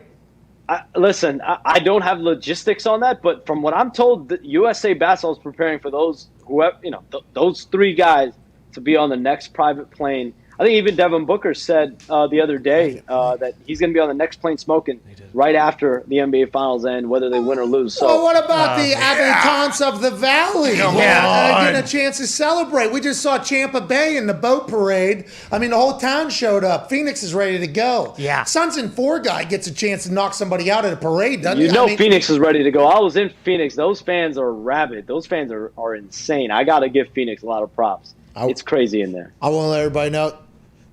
The fans of the United States basketball team are also rabid. Okay, that's right. Like, see, but they got now 3 more games to figure it out. You've been looking off camera a lot here. You broke news immediately after you were on our show the last time, like very massive news, like seconds after. Is anything breaking today? What do we got cooking potentially in the NBA? Well, Ben Simmons available for trade. Who's going to trade for him? Anybody? Maybe. I don't know. You tell me. Anything else popping off? Ben Simmons is officially on the market, and I think that's, as soon as the Sixers season ended, I think there was a belief that, Ben Simmons would be a potential trade guy, and there's been a lot of speculation, but I think everyone around the league has really been waiting for the moment that Philadelphia would open it up, and, I reported this morning, from what I'm told, the Sixers have opened up dialogue and engaged with teams on a Ben Simmons trade, and I think in a lot of ways the writing is on the wall there.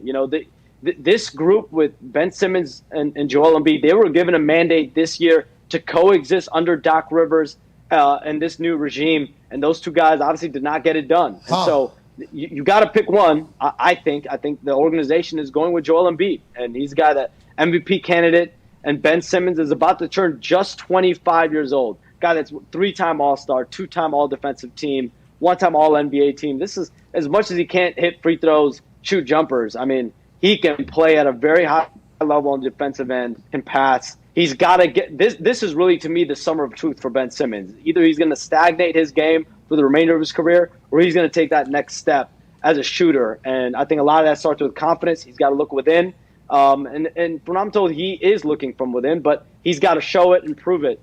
But Ben Simmons is officially on the market, and I think there will be pretty strong interest around the league. That's awesome, Shams. Thank you for that. I think what Ben Simmons needs to do, and he's been on this earth 2.5 decades, you just said, you know what I mean? And he hasn't figured out how to shoot yet or have the confidence in shooting. He's one of the greatest athletes to ever exist. He needs to go get doped up in the woods like Nick Foles did. Yes. Remember Nick Foles was gonna retire. Then he went out to he went deep into the woods, got incredibly high with his family. They talked about it. He came back. He got a statue built of him in Philadelphia. He can look directly in Philadelphia for inspiration. Hopefully. Go ahead, Connor. Yeah, Shams. When can we expect the Detroit Pistons to fuck up the #1 pick and trade it? What? Well, my sense is that it would take an absolute major offer to get #1. Boom. I don't think it'll be Ben, but it'll take a major offer to get a guy like Ben Simmons on that team. So I don't see it as of right now. Shams. Shams. I don't see them moving 1 for Ben Simmons. Does my lack of basketball research in my conversations with you lead me astray and not asking follow-ups? Do you know basically everything that's going on and happening? You just have to pick and choose on what you can get out. If I did more research and was a better host, would I be able to needle you a little bit more for more information, you think? No, definitely not. Because again, I'm telling you what I know. I mean, I think Houston, Cleveland, every team has hit Detroit trying to get 1. I mean, it would take a high draft pick and a star player to go get the #1 pick. I don't see that in that marketplace. So I think you're definitely asking all the right questions. Sometimes I don't have the answer. I don't believe it. Go ahead, Gumpy. Is there any thought that #1 pick could be anybody but Cade Cunningham? I think that is their guy. I think that's a presumptive guy. But listen, as every year, there's going to be a process that has to take shape, right? You're going to see a lot of smokescreen. And Pat, this is one thing I am going to fill you in on. These next couple weeks is going to be filled with smoke screens. So make sure you trust the right sources. You trust the right type of information, because there's going to be a lot of stuff out there that will just be put out there for smoke. But, as soon as they got the number 1 pick. I was told Cade is that guy, but Troy Weaver and that front office, they have to go through a process. I think they will. Are you going to be one of the ones sending out the bullshit? I do not intend to be. Do you get led astray sometimes and you hate it? Like, because last week there was a situation, I guess, that happened. I was informed of this morning by people on the internet. You had a lead that Chris Paul was going to play. Somebody told you, I assume, of importance. You're not just going to make something up and then out of nowhere, no, that is not true, actually. And that's in one of those moments where two sharks, potentially end up in the same waters. And then all of a sudden, that's just part of the game, huh? That's just what you're in. That's just the game you're in. Listen, one thing about me, I'm going to trust my sources. I'm also not going to out my sources. I'm never going to expose my sources. And so for me, sometimes, things can change. And especially with Team USA, the team was very fluid. That week, the guys were coming, going. James Harden had committed. Then he had further kind of conversations behind the scenes due to his hamstring from the playoffs, and he ends up pulling out. So the roster was very fluid. But, when stuff like that happens, you never want to be wrong. And I'm always going to make sure I put out the most accurate information. Well, we appreciate you, Shams. That's why we follow along, and we get a chance to chat with you. It's always a gift to us. You were looking at your phone. You did this the last time. You said there was no news coming. Then news came. Make sure you follow Shams on Twitter. Do you have something for him? Yeah, I do. Yeah, go ahead, Ty. Shams, given all the disarray with the national team, are you hearing anything? Is there any chance that Coach K makes this about himself one last time and comes back and coaches the boys to glory? By the way, I do, he said, when I said you have something. I do. Yeah, I do. That was awesome. I don't see anything. I don't see a USA basketball future for Coach K anymore. You sure? If they play that song, he has to come Wait, back. he went out to the canal. That's great. Every time we touch, we get this feeling, and every time we touch, I swear I can fly. And now you feel my heartbeat. I want to come and you by my side. Let's go, dude. That's what they did. And I said, I love that song. Shams, did you get to see Space Jam 2 early, and is it better than Space Jam 1? Because I know you got to see it. You got a preview, a teaser? I have not seen it yet. I've heard it's great for the younger audience. The younger audience, I'm told, will love it, but I have not seen it yet. So you just said we're going to hate it. No, I'm saying that the younger audience especially will love it. How young? I have yet to see it. We'll see. I think you're young, Pat. I think your whole crew is young. I think. Oh, okay. Shams like 24 years old, aren't you? 27. So people younger than you think will like it, or what? What's the range, you think? I mean, I assume definitely, kids in middle school, high school, So it's going to stink. Yeah. Ladies and gentlemen, no, it's going to be good. We will not. I'll see it. I'll see it. 1,000%. I'll go to the theater. LeBron in those Sprite commercials. Crushed such it. a good actor. Everybody sees him. Train wreck. Crushed it. Good call, Shami. Anything else? Not that I can think of. He was the SB host, right? SB 1 year, dancing. Yeah. Yeah, he's good in all these commercials with the bugs. Yeah, it's unbelievable. The rabbit. Yeah, Bugs Bunny. Bugs. Yeah. Fucking right. I almost called it Roger. No, you had it. Well, Roger. Roger Rabbit also works. Roger Rabbit was in there? No, but that's a cartoon. But that's as well. Cartoon Rabbit. Thanks, Sean. Appreciate you, man.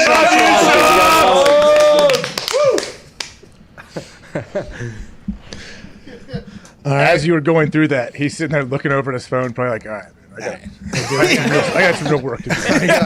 I got 4 text messages coming in at the same damn time about Team USA and what's going on behind the scenes. That is, hey, he's saying they can't come together.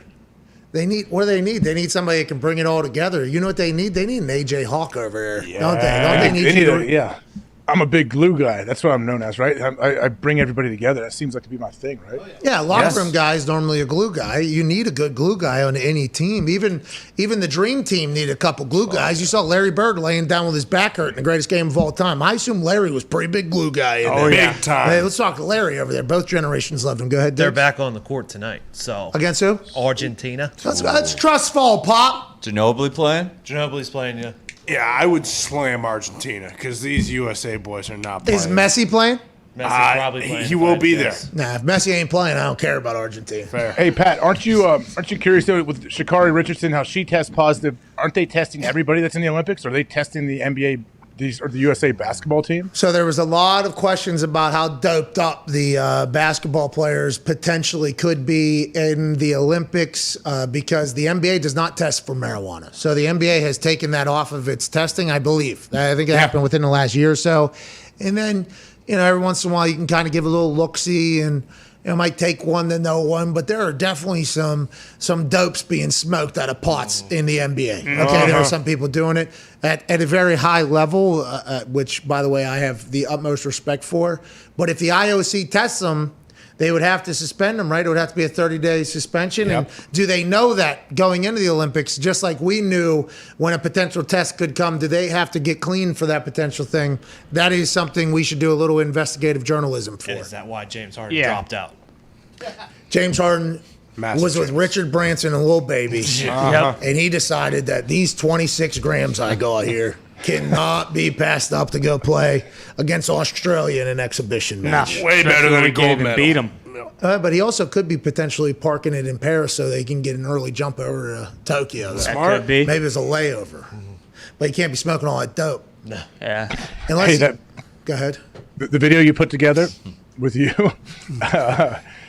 I saw Thielen. I don't know what day you put that out, but the first time I saw Thielen, that's what we talked about was your video with you and Harden. Well, so thank you for that. That means a lot. That was very good internet and also potentially acting debut for me. As soon as I saw the video in the morning, hours and hours and hours before they got arrested, as soon as I saw the video, I was like, oh, I've been there before. Way too high for that. I mean, it was obvious as soon as they well, we did not know this was going to happen.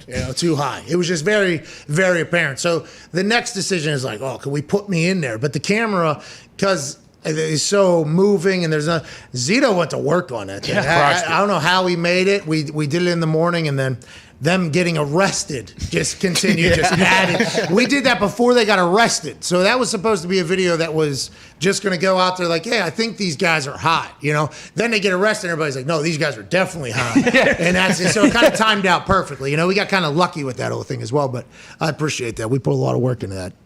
Zito there was almost a glitch in Zito's matrix kind of putting that whole thing together. It was pretty impressive. I mean, it was high quality. I thought you were there with them. It was pretty good stuff. I was. Oh, my bad. Yeah, I don't. Kayfabe? Don't kayfabe me. Whoa. Hey. Did you do any self-scouting for the show while you were gone for the last 2 weeks, too? Or 3 weeks now at this point? It's been 3. It's been 3 Definitely weeks. not 3, but yeah. It's been 3. Well, we took a week off. Yeah, when you guys took off, I was not on vacation. I was sitting up here ready. I forgot every single day I'd come up here right before 1 o'clock and sit here and be like, oh, there's no show today, and I do the same thing the next day. Yeah, put the helmet on too. Everything get back in the locker. Put the helmet on, do the whole thing. Let's go to some phone calls on the 5-Hour Energy phone line, shall we, Adrian? Woo! Oh, the 5-Hour Energy phone line. Yeah, and go to 5hourenergy.com. That's the number 5hourenergy.com. Use promo code McAfee. You'll get 10% off your order. Only valid through September 30th. Shout out to 5-Hour for sponsoring the phone lines. The greatest shot in the energy game. 5-Hour Energy phone line. Now bringing you electricity in real life and on the phones. Yeah, thank you, 5-Hour. There you got the official summer flavors. We did label them as new summer flavors yesterday. We got accosted pretty quickly. And new for us. That is not. They are new for us. New for a lot of people. I've never had the watermelon. It's delicious. The watermelon. It's very good. Very good. It has a good aftertaste as well, which people think about. Let's get to the 5-Hour Energy phone line. Alex in Las Vegas. What's going on, pal? Pat, AJ, boys, how we doing down there? Hey, not too shabby. How you doing over there in Vegas, huh? Sin City, how we doing? What? Pretty good. It's hot as hell. Did you guys start this on? What? I just wanted to Chris Angel. What? Dave Copperfield, Connor's favorite. Yeah, hold it. We can't. Alex doesn't deserve it. Sounds like he's a good guy. Alex, what do you want to talk about, brother? I just want to give a shout out to the pod. I binged a lot of episodes when you guys were off. Shout out to these debates. But I wanted to ask about Jacob Eason, see if he's going to get a shot with the Colts. And how often did you or AJ see any quarterbacks that came through the league and were maybe talented enough to start on some other teams, but just never really got the right shot that they needed and just kind of ended up fizzling out? Great question, Alex. AJ, go ahead, pal. As far as talented quarterbacks that just didn't get a shot, I mean, yeah, every quarterback in the NFL, if he's a third stringer, he's talented. I don't know if he was talented enough to start. I didn't see a whole lot of guys that were third stringers and say, oh, if this guy only gets a chance, like if you can sling it, you're going to get a chance somewhere. You know that. Yeah, as long as you got film and people talk, coaches. You just hope you're not. There are some times where you can get stuck behind a stud. I mean, look, if you're sitting behind Aaron or you're sitting behind a Peyton Manning, you may not get noticed, but eventually, I don't know. There's tiny bits of time you get thrown into a game. That's when you have to prove it. Cold, tossed in there.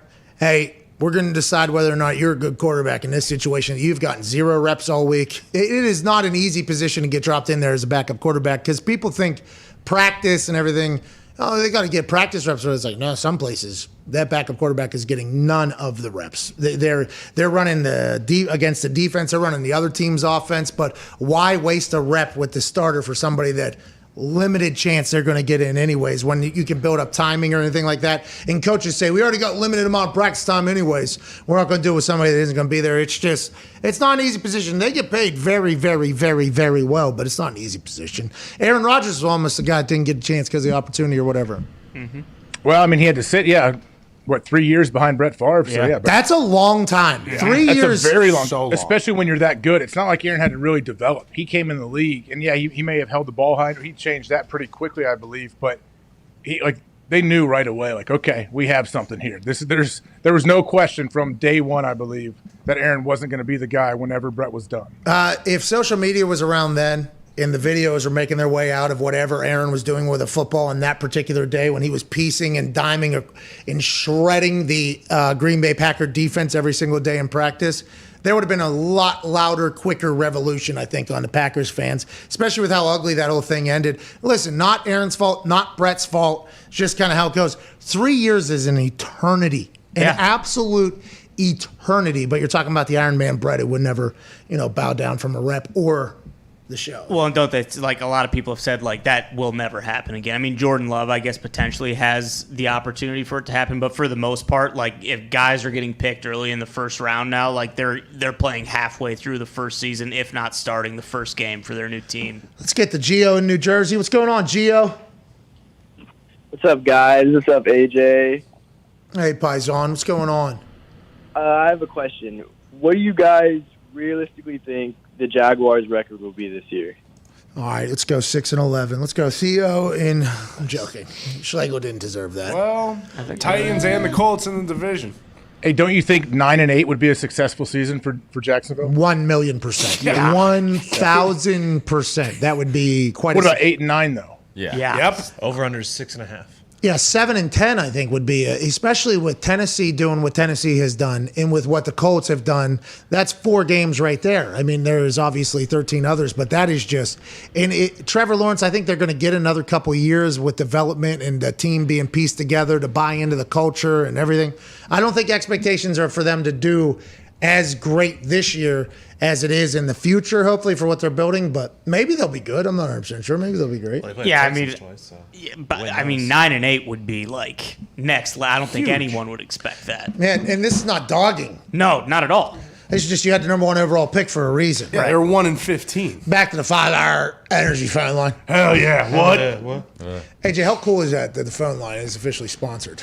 I feel like we're on Mike and Mike when hey, let's go to the AutoZone Subway Hot Take Hotline. That's what they do. Okay. Don't ruin it. You stink. Why? Okay. Tell me why, Connor. Because, it's like Mike and Mike, let's go to the phone. No, dude. You mocked it. And Mike and Mike didn't deserve what you just did either. No. How was I mocking it? No, that's a Hall of Fame show. Yeah. That was a professional Hall of Fame show, so I'm saying it's nice to get a little feel of that with the 5-hour energy hotline. He's just saying you don't have to be an asshole about it. The hotline. I wasn't. I cannot help how you guys interpret what I say. I'm sorry if you guys take it the wrong way. All right. 'Tis truth. The hotline is not sponsored, by the way. The phone line is. The hotline, potentially somebody else. Yeah, thank you. Right. All right. And you are welcome to get another sponsorship for the hotline. Well, we don't really have a hotline because we don't do phone calls. We only do FaceTimes. Boom. Mm-hmm. But we could have it called the hotline FaceTime. 5-hour FaceTime line. No, 5 hours on the They're phone already line. on the phone line. Oh, I wasn't sure if they wanted to double down and grab the FaceTimes too. Hey, maybe that logo on your head gets in the game. Maybe Dewey Johnson sponsors the hotline. What? Hotline FaceTime wing. What? Let's go to Theo in Jersey. What's going on, Theo? Pat, AJ, the boys, how we doing? Hey, not too shabby. Theo and Gio out there in Jersey calling in the show. What do you want to talk about, Theo? Well, I'm a huge Giants fan, and you guys were just talking about quarterback play. I just wanted to see what you guys think about Danny Dimes and, with all the weapons we've acquired in the offseason, how do you think he's going to do? And AJ, OH.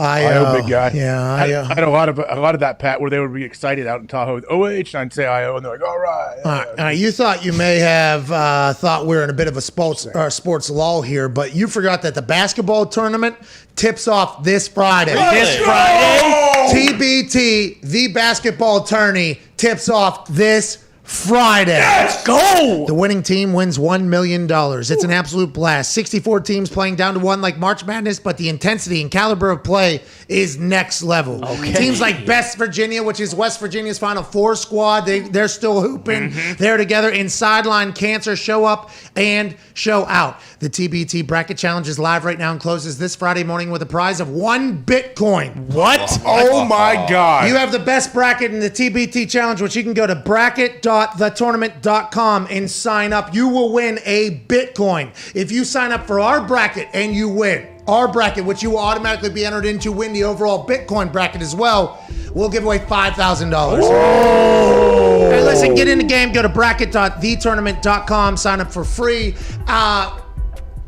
I don't think it's Mad Dog. It might be Steve Torrey. Is next, and it's much better than our show, I promise. Oh, yeah. You see this? What is this? Oh, this.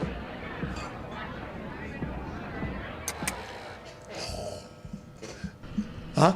You see that? Did you sign off serious early?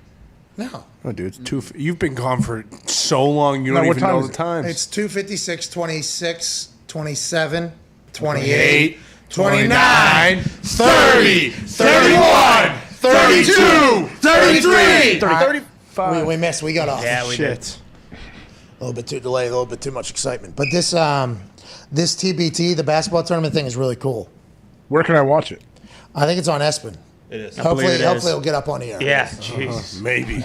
What was Hey, but with the home run derby, and I agree, it was really weird and it sucked not being able to see these guys bomb all of them. But how are they supposed to do it? They pitched it so fast, like you're going to miss something. Yeah, but there should at least have been a little stat thing on the corner. They already had enough shit on the screen. Why can't we just get how long it was going? Like, just give us how long the last home run was. How long, and then longest home run. That is, yeah. I mean, that's what we're here for. So easy. I mean, they didn't even have the fucking ball tracker on there. Like, I mean, they always have that. I feel like that's a very easy thing. So when it does get lost up there, it's like, oh, okay, you fucking pulled that one. And Let's talk about ball tracking. Dave Joss. Oh my God. Hey, Pete Alonso's 64-year-old pitcher. Yesterday, AJ, you weren't here. We thought you were going to be. We thought you skipped, but you didn't. You said it was always planned that way. You just didn't tell us. So, okay. But the I absolutely told you, but yeah. No, you did not. But you're right. You would never forget. You would never forget anything I tell you. Okay. Anyways, we were hoping to talk to you about this yesterday because it was my first thought. Was every time I watch, the pitcher is much more important than anybody gives credit to. It is vastly underrated as a part of the entire home run derby because in those big pressure moments, which do happen, that pitcher has to perform, like legit. That's why I love Ristano. Okay, Ristano is the guy, Notre Dame assistant baseball coach or whatever for Boom Boom Mancini, because in the first round, he was throwing. All right, and he had the full, what was that outfielder commercial I used to watch where he'd catch it and then do Tommy Mansky. Yeah, he had the full Tommy Mansky throw. And as Boom Boom was boomering these baseballs out of town, he was also like coaching them too, like, hey, let's go, let's go. Like it was, I thought that's a big part of it. Couple pitchers weren't great. Nope. They missed a little bit. And the batter, by the way, suffered because of that. Dave Joss, this 64-year-old pitcher for Pete Alonso, they put a graphic up on the screen, and we put this up earlier, by the way. He was just peppering a spot. Yeah. Fantastically, need that. Pete Alonso was grooving to the country music, doing his thing. And Dave Joss was like, don't worry about it, bud. You just close your eyes and swing. It's going to be in the same spot every single time. It was like the ball was literally on a tee for him. Yeah. Ristano had a performance. 64-year-old Dave Joss maybe stole the entire evening from me. Well, and like you said, we were talking about it off air earlier with Ohtani. Like, his guy realized with about 45 seconds to a minute left, like, oh, okay, I need to throw it higher in the zone. He was fucking throwing him down and in, and he was just hitting those little piss rockets down the line. Like, the pitcher matters way more than anything else. If Ristano's pitching to Shohei, oh my God, I think he's throwing high heat to Shohei early. And by the way, should that not be? Yes. That should be. What? Well, Tony's. That should be conversated. Yeah, it is. I'm sure it is. But those guys, I know they definitely pick whoever's going to pitch to them. Like they put some thought into it. They want whoever they hit best off of. But Ohtani never doing BP. He's never had anybody throw to him. So he just assumed that this is the right guy to throw to me because he's the BP guy for here. Yeah. Little Ohtani, with his translator, by the way, playing catcher. Yeah, he was locked in. Which was he was fucking. Catching everything. Yeah, he was awesome. But some of those guys, too, had, like, the presence of mind when it would get down to, like, 30, be like, all right, I need to quicken the pace up, throw balls a little bit quicker. Like, Matt Olson, the A's pitcher, he fucked him, screwed him over. I mean, he hit, like, 7 in a row, and then he watched his last one instead of throwing a couple more pitches. That's what bugged me when they would have, like, 3 seconds left. I'm like, throw this dude another pitch. And, like, a couple of different times I saw him not throw and just look and just watch. Once again, you hear the way we're critiquing this. The pitcher matters. Big time. A lot of criticism on ESPN2's StatCast because that was the only place we could find out potentially maybe how far a ball was traveling. What the hell is that all about, ESPN? But the conversations about they were getting critiqued pretty heavily. Yeah. Because just like when I was holding for Adam Vinatieri, if Adam Vinatieri misses, okay, it's probably not Adam Vinatieri. Let's assume it is the person that is holding. For Shohei, I think the immediate thought was, okay, Shohei nervous, cold, and then he hit 12 straight or something with the ball high. It was like, oh, this fucking pitcher, feed the guy. And that was your natural instinct was Ohtani Fest was potentially slowed down a little bit because we couldn't throw high heat, but I couldn't do it. I could not do that job of being that pitcher. No way. If you were if you were a coach in baseball who's been around the game forever, like he should have known. I could do that. Yes. But they should just go back to outs instead of at times, because then you can watch the homer go. The pitcher can throw it, and then the batter can take it if he doesn't like it. With it timed, you're kind of in a tough spot. And 8 o'clock's late enough. Oh, yeah. Let's not do the full recap of what we're going to have to talk about for the next 4 hours anyways at 8 o'clock. Let's get dingers hit. Right now. Let's get some dingers hit, and then you could break down the mile-high altitude for the first time while people are hitting as opposed to the 10th time while people are hitting. I thought the show was... watching humans do something I can never do I love it. Sweet. I enjoy watching that. I enjoy it a lot. I like dingers. I like big balls. I like everything about the home run derby. I think it's the best part of baseball, to be honest. But it was hard not to just be like, God damn it. How do you mess up the derby? The 10 outs thing, fascinating. Because those 3 swings with Soto, man, that was anxiety. That was sweet. For sure. He hit 1 home run. That might be enough. Like, 1 home run might be enough. Then he hit 2. I was like, uh-oh. Shohei's got no chance. He went 3 for 3 on 3 swings. And he's a very picky hitter, they kept saying. And Shohei just won after the first one he saw. It was just, you don't think they used to do the 10 outs, but I feel like when you do that, a lot more guys will lay eggs. Will hit like 2 homers as opposed to like if you're throwing BP for 3 minutes, like all these guys are going to hit 10, 15 plus homers. So it should just have to wait till the ball hits the ground. Yeah, that's what it used to be. This is the first one that it wasn't that. Yeah, usually they wouldn't be able to throw another pitch until the ball had already landed in the outfield. Golly, dude. So that you could actually track how far the ball's going, Correct. See like the home run. When that ball went 520, that should have been celebration. The screen should have fucking exploded. And they talked it one time. They barely said it. Barely heard it. It's like a home run derby. Biggest ball we have ever seen in the history of hitting balls far just happened. It was just. Well, because the rate was so quick too, like you didn't have any time to digest it either. Like by the time it's like, oh, I didn't even fucking see where it went or how far he hit it. The money went into my account. Hell yeah. AJ, I bet on the over 519.5. Boom. Wow. Good for you. I don't know what they should do. Maybe a combination of both, because if it's just 10, you're right. Ty's right. Some guys will hit 2 and 3, and they may take a long time and take a bunch of pitches. You don't want that on TV, so maybe you do a timed round, and then that gets you to like a or you do like a 10 out round and it gets to you maybe 30, 45 seconds extra. I don't know, something like that. Well, the can't pitch until ball's down seems like a that's how it Pretty works easy fine. way to fix it. Yeah. But how's the Doing time it for working? 40 So you're going to have years. to, let's hit line drive homers then, because then I'll gain time over the 3 minutes. I'll gain more time. the half a second difference between a top shelf bomb bloop home run and a line drive home run isn't the issue, I don't think. I think the issue would be the pitches that are good, and then after you hit like a boom, how do you get back? Right, Mancini's built for that. Oh yeah. I mean, he was sitting like this, and then bang, Yeah, locked in. bang, and then Restano's like, yeah, hey, I got you. Pound you inside. Yeah. we're coming there. Yeah, there were some of those Oh yeah, guys. he's pull hitter big time. He pounded him inside. You did say left field was where we need to get seats if we did that SeatGeek thing, because on the show they said it 45 times. Right-handers pull in here. This is much easier. Mm-hmm. Hey, what happened to Jet Passon? I saw he mentioned something. I have some thoughts, and what happened? So it wasn't Jet Passon that you wanted to ask about. You wanted to ask about Stephen A. No, Jet Passon tweeted something that he has thoughts about something. Oh, so this. What do I you? have no idea. I legit don't know what you're talking about with Stephen A. I know Stephen A. covered the Connor fight, but Jet Passon tweeted something. Oh, no, okay. Was this AJ. because you were traveling from Tahoe or whatever? Just your thoughts on Stephen A. AJ. I don't know. I didn't see all that he did. I saw the Connor fight, but I didn't see much of anything after it. Oh, so you did. You don't even know. No, what happened? So why'd you ask about Jet's tweets? You just Because Jet, all I saw was Jet tweeted like, "Oh, I have thoughts about this," and then I saw people giving him a hard time on the replies. people are giving him a hard time on the replies. or Is that something. right? I don't know exactly what it was, or if it was a couple days ago or it was yesterday. This is kind of like watching Gumpy there for that last minute whenever we all knew that England had lost. Yeah. Oh, yeah. And he was sitting here live on a delay and he's just happy. Hey, we're Let's gonna, go, it's boys! coming home! Pickford! And it was just like, 45 seconds. We're about to watch a guy's heart come out. That's what's going on right now. Your thoughts on the way Stephen A. has talked about baseball, AJ? I honestly don't know what he said about baseball. I know he did suffer the Connor fight, and people talked about that. Oh, so you're not.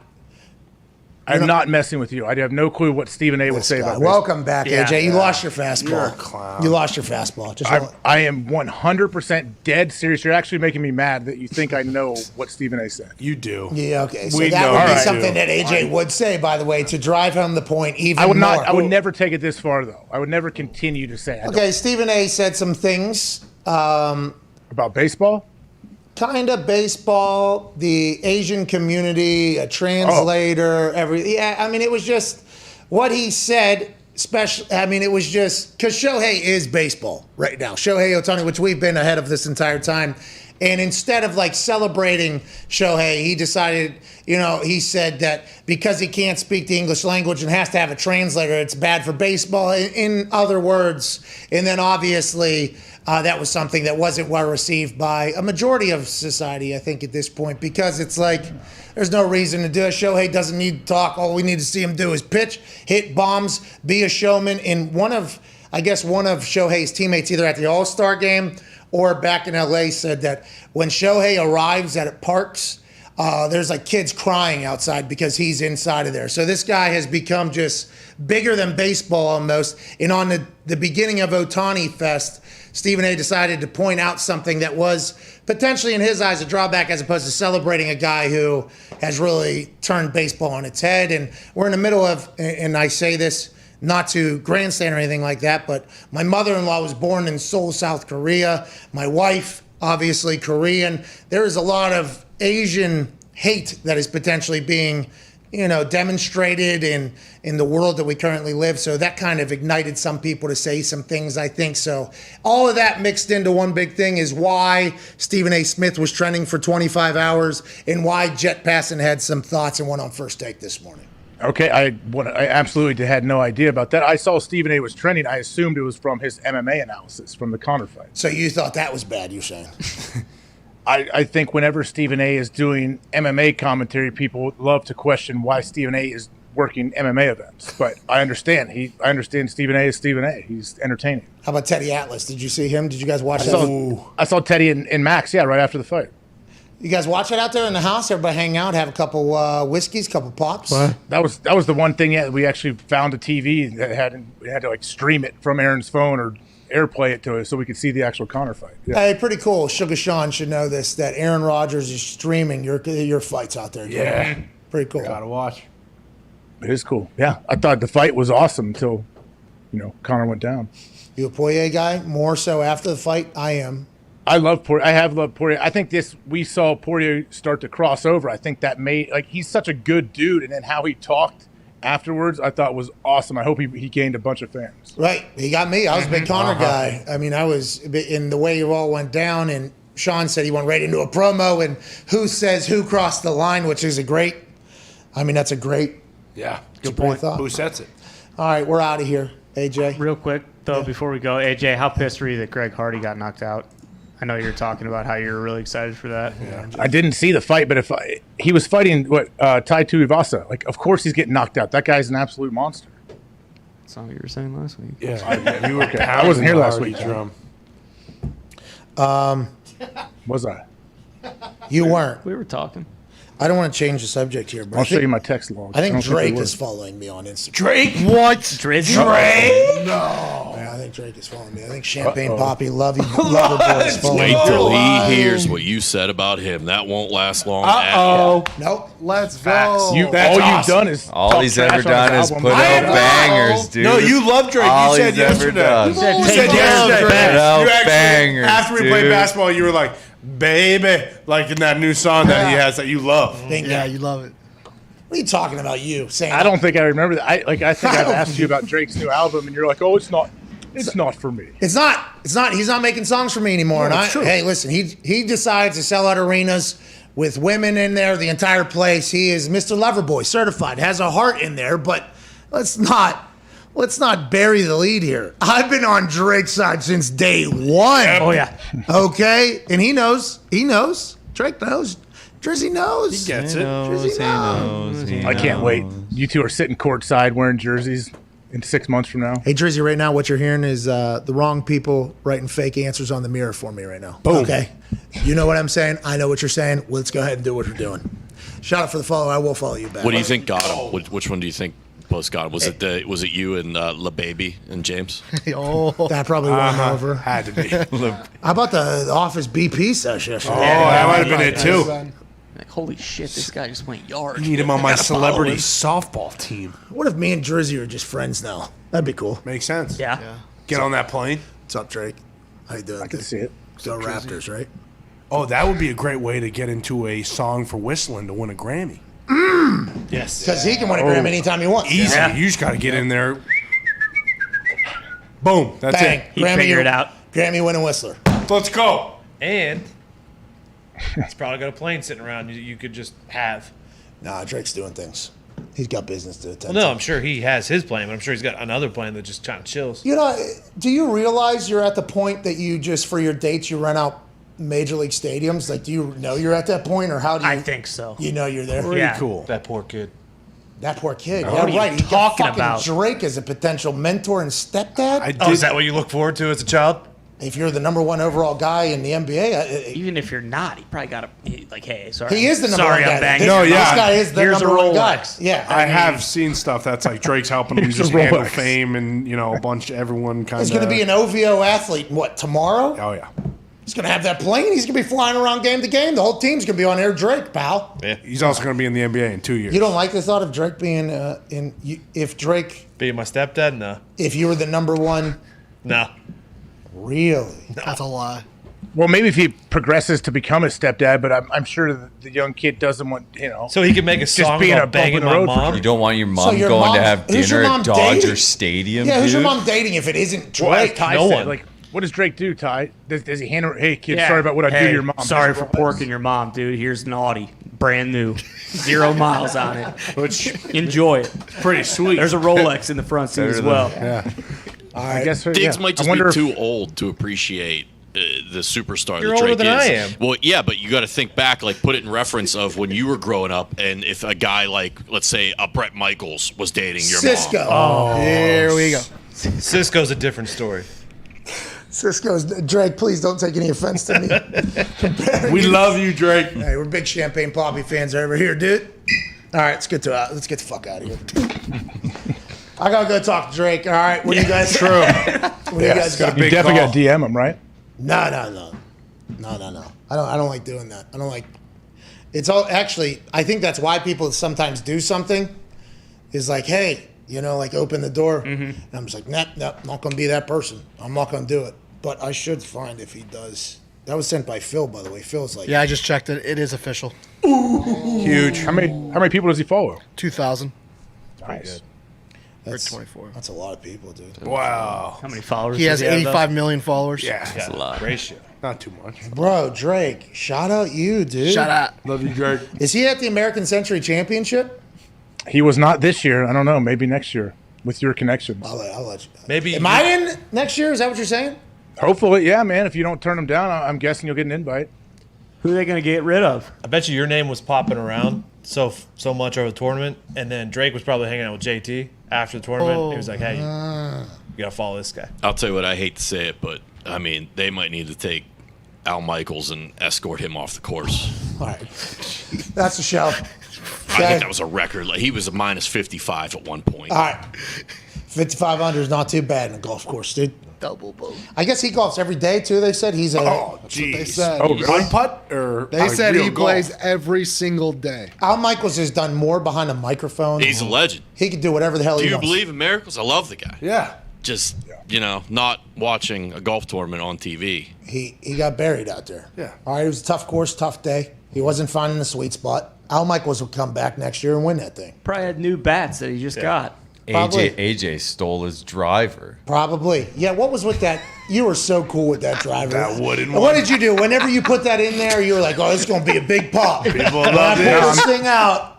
No, I'm about to take that out of my bag strictly because of that reason, because I have to do stuff like that, which I don't, it's fine. I brought it on myself, but now I'm going to either put a head cover or get it out of there. You don't do that for golf purposes. You do that strictly Yes. for icebreakers. Okay. I mean, it is a conversation piece. Absolutely. But I got it. I legit got it at a garage sale probably 10 years ago. And the guy gave it to me. I put it in my bag. I hit it every once in a while off like it's a fairway wood because I don't have a 3-wood or anything. So I'm like, this is my 3-wood. AJ, you look unbelievable, dude. All the hard work is paying off at 5 a.m. I don't know how you're hitting that club, probably terribly. That thing is setting you up for absolute failure, but you look unbelievable. You had a great weekend out there. Thanks for coming back. Thanks for coming back. That putt you made, too, was this the only putt you made? This one right here was like 75 feet. What hole was it? I don't remember ever making a putt. Oh, yeah. This one was deep. It might have been last year then. Maybe this is a throwback to years past. Shit. This one right here, dude. Look at the mountain in the back right there. Oh, yeah. That's the Pro-Am day. Unfortunately, I didn't make that putt in the real tournament. Oh. But my group was awesome. Those guys I had were the best. Good putt. Are you being serious right there? No, my group was amazing. Those guys are all, they're distributors for alcohol and everything. They were a great time. Yeah, because you could potentially get stuck in a terrible group. Oh, yeah. Which I assume I will be next year because I'm a newbie. If I'm in there, that'll be awesome. Put me with, I don't care. I'm happy to be here. Pray you're not with Al Michaels. The guy finished minus 85. All right. Yeah, it took him 18 hours to finish around. Okay, I will not stand for it. You guys like to play your little toxic games and do a lot of stuff. Not for Al Michaels. I love Al. Yeah, me too. Yeah, that's what everybody says in the middle of a deeply toxic statement. This is the king of it right here. I didn't say one goddamn You're thing thinking about about that. Al Michaels. I Nick's said he back had there. new bats. I went to bat for him. Yeah, Nick is throwing I fire. didn't say throwing that he gas. probably just fucking lost it off the tee. Can't do it anymore. Yeah, I mean, take him out to pasture maybe. I still want to hear him on the mic. I don't need to see him at the American Century Championship. I didn't say mute that. his mic, Jay. Mute. Jesus Christ, dude. Sorry, dude. Penalty Muted. box. Bro, penalty box, 3-4 minutes. at Different. least. Bullshit. Al Different Michaels, world. I dude. had his back. I had your back, Al.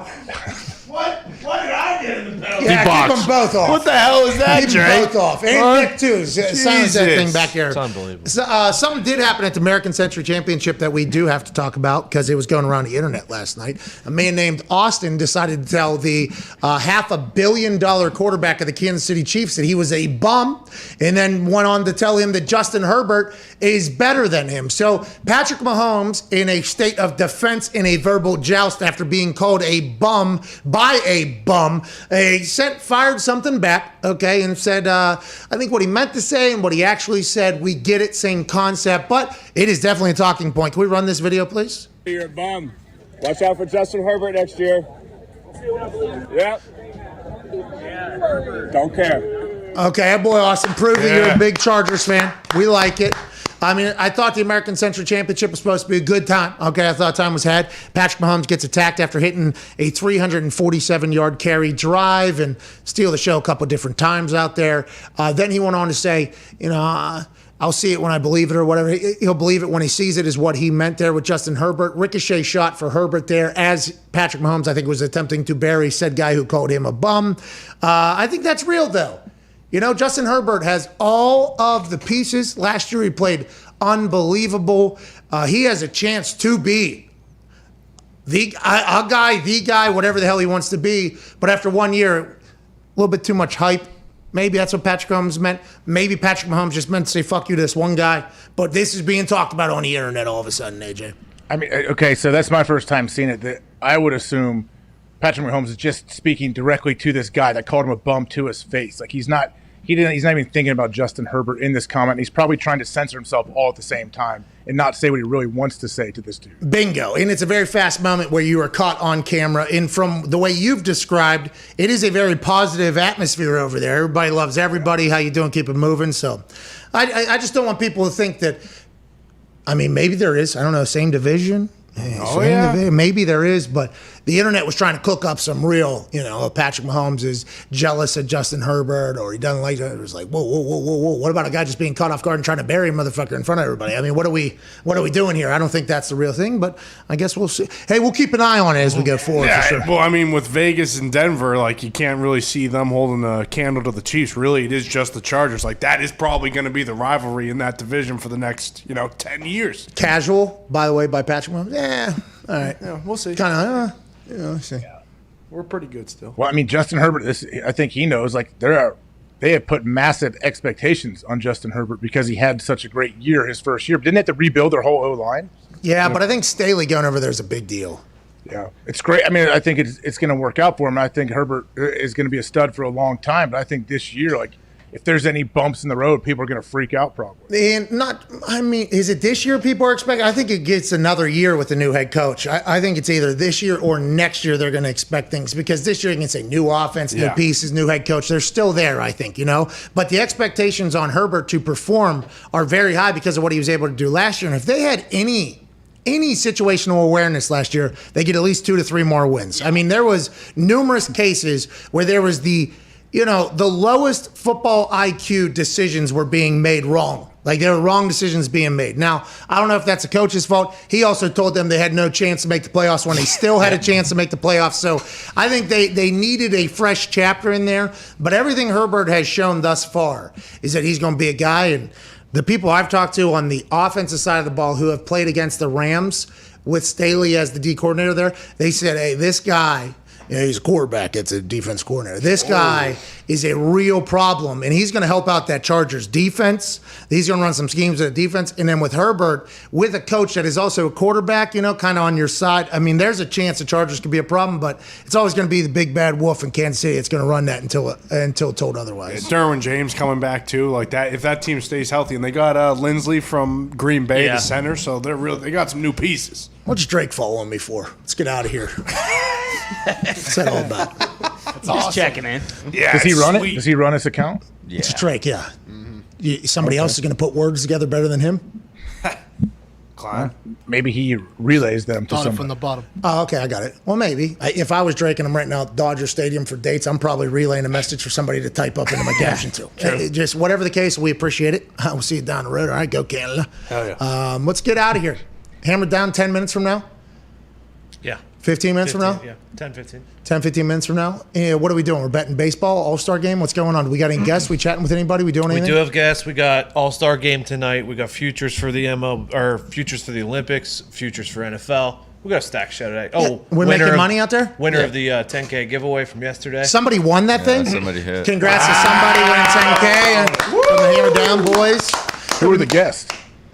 Yeah. No, it's not. If you say you have guests, don't you want to preview and let people know who you have coming on? I'll have to tune in to find out. Mm-hmm. All right. Hey, good teaser, Connor. Why always attacking me, dude? You said guest, and then you didn't name them, so usually you name your guest.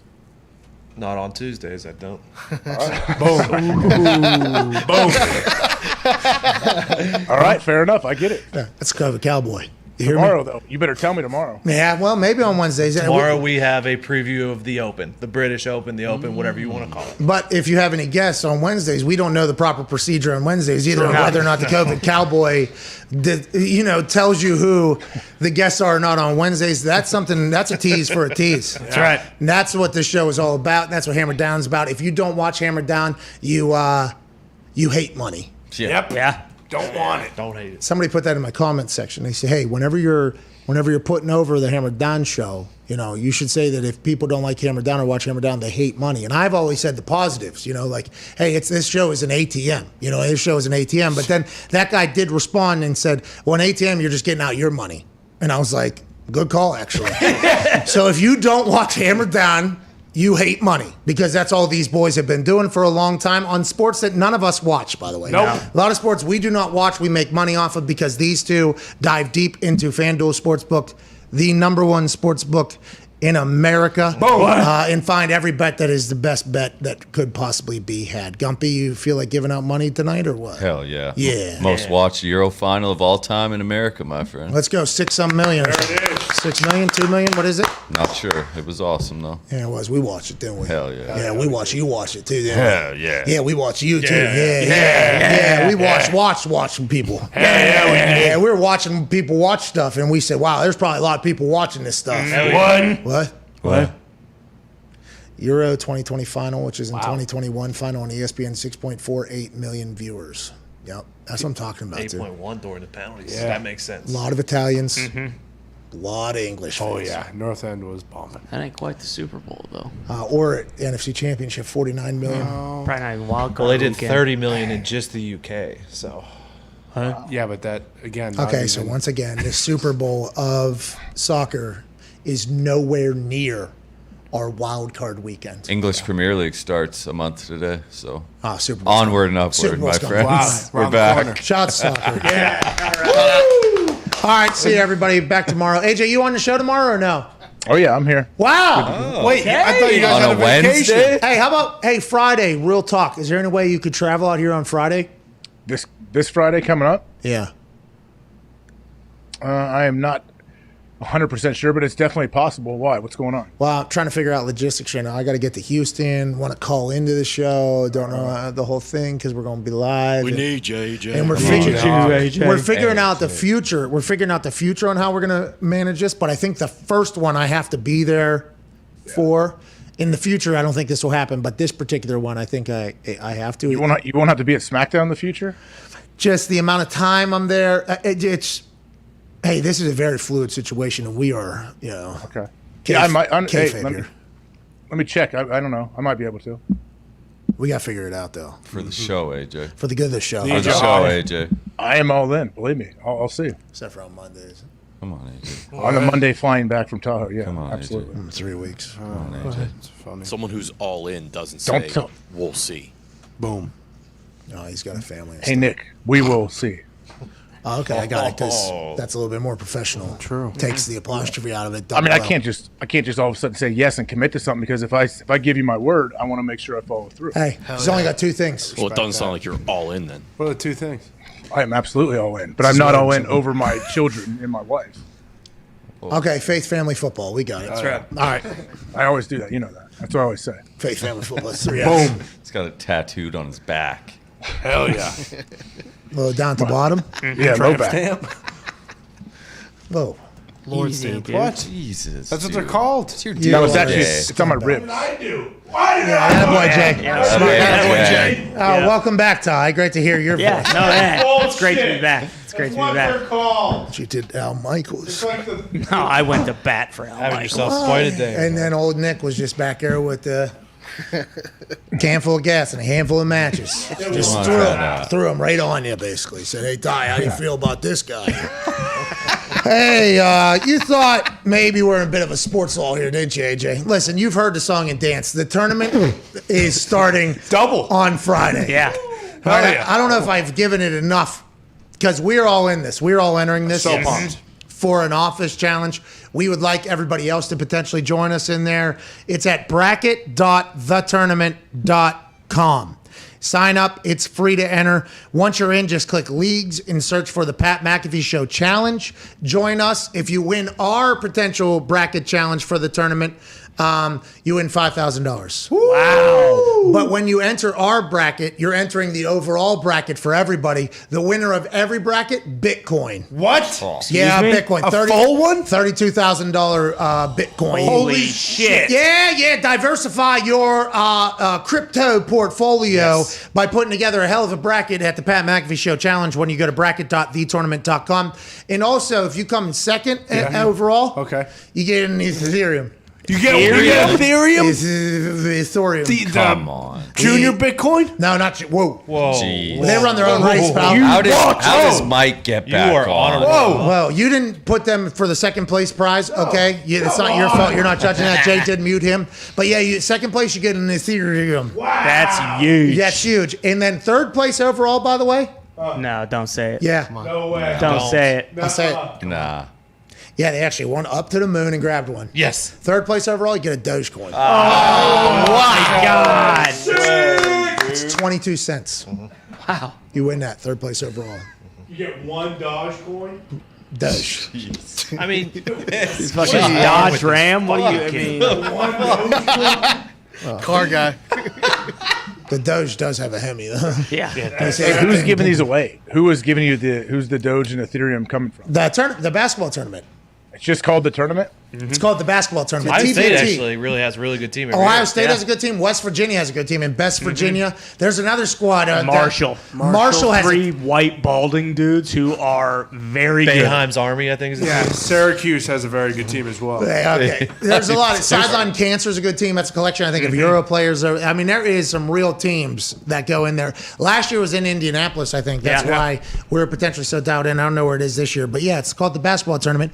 Right now, you can win a Bitcoin, an Ethereum, or a Dogecoin. Wow. And then in our bracket, you can win $5,000. So you could technically potentially win a Bitcoin, $32,000, and $5,000 because you win our bracket if you obviously squares, rectangle, square. The Ethereum, I think, is like 4,000 too. You win 5,000 and Doge. It's like 5,027 cents. I think it's 22. I think it's 22. It might get to 27. Could get up by the time the tournament's over. Hey, that's a 25% jump. Let's go. And if it was us talking about it, potentially gas up the Doge, get that thing to the moon. God damn it, hop on Richard Branson's little Virgin blast off. Yes, Galactica. What are your thoughts on that? He didn't die. He made it up there. That was pretty cool.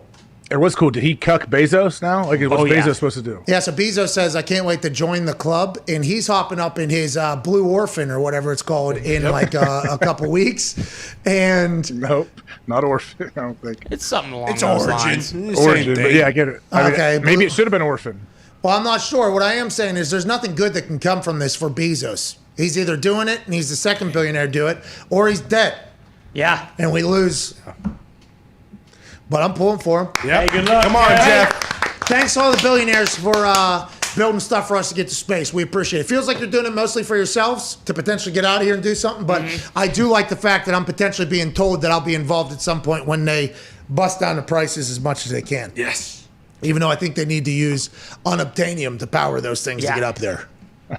Can barely get on a Spirit flight from Texas to Florida without paying $700. I don't know how they're going to get the prices down to go to space. I don't know if anybody's going to be able to do it, but I am pumped that we could do it if we really have to. Hell yeah. Hell yeah. Hell yeah. If that earthquake that AJ survived out there in Lake Tahoe, how was the earthquake? We didn't get a chance to ask you. I guess it was pretty serious. I was actually in the lake, and then people came running out of the house like, oh, did you guys feel the earthquake? And I didn't when I was in the water. Was there waves with a little bit of chop? I mean, there was chop always in the afternoon because it's real windy, but all of us who were in the water had no idea it happened. But in the house, they said it shook pretty serious for 30, 40 seconds. You guys are like on a waterbed. Yeah. Oh, yeah. Just kind of riding with it. I had one. I loved having a waterbed. What are you doing? You swim. You love swimming, huh? Did you go off the top? Oh, yeah, shot this down. Mm-hmm. Off the top of what? Pontoon. Yeah, dude. Oh, no, we didn't have any boat or anything like that. But no, of course. I love swimming. I love getting in the lake, especially when it's Lake Tahoe and it's super clear, it's cold, it feels good. Oh, how cold? This year was warmer than normal, but I don't know, 60-something, low 60s. I'm being told, but that's very cold. That would be fantastic. Did you do the Wim Hof before? No, I just jump on in. All right. Happy for you, dude. But Wim is doing that before he gets in water that is 60. Has huge chunks of ice sitting on top of it. Yeah, but the water he's getting in has to be warmer than 32 degrees, right? Has to be. Yeah, so 40 is a big difference. Between 40 and 60, you don't really have to do breathing techniques to jump into 60-degree water. I disagree. I hop into a pool with 70 degrees. I'm like, this is what, 20 degrees? Oh, chilly. Yeah. Well, it can't be 20 because it's not frozen. Like, it is 33 degrees. Shaking. Yeah. You're right. All right. Thanks for following, Drake. This is the show. See you tomorrow.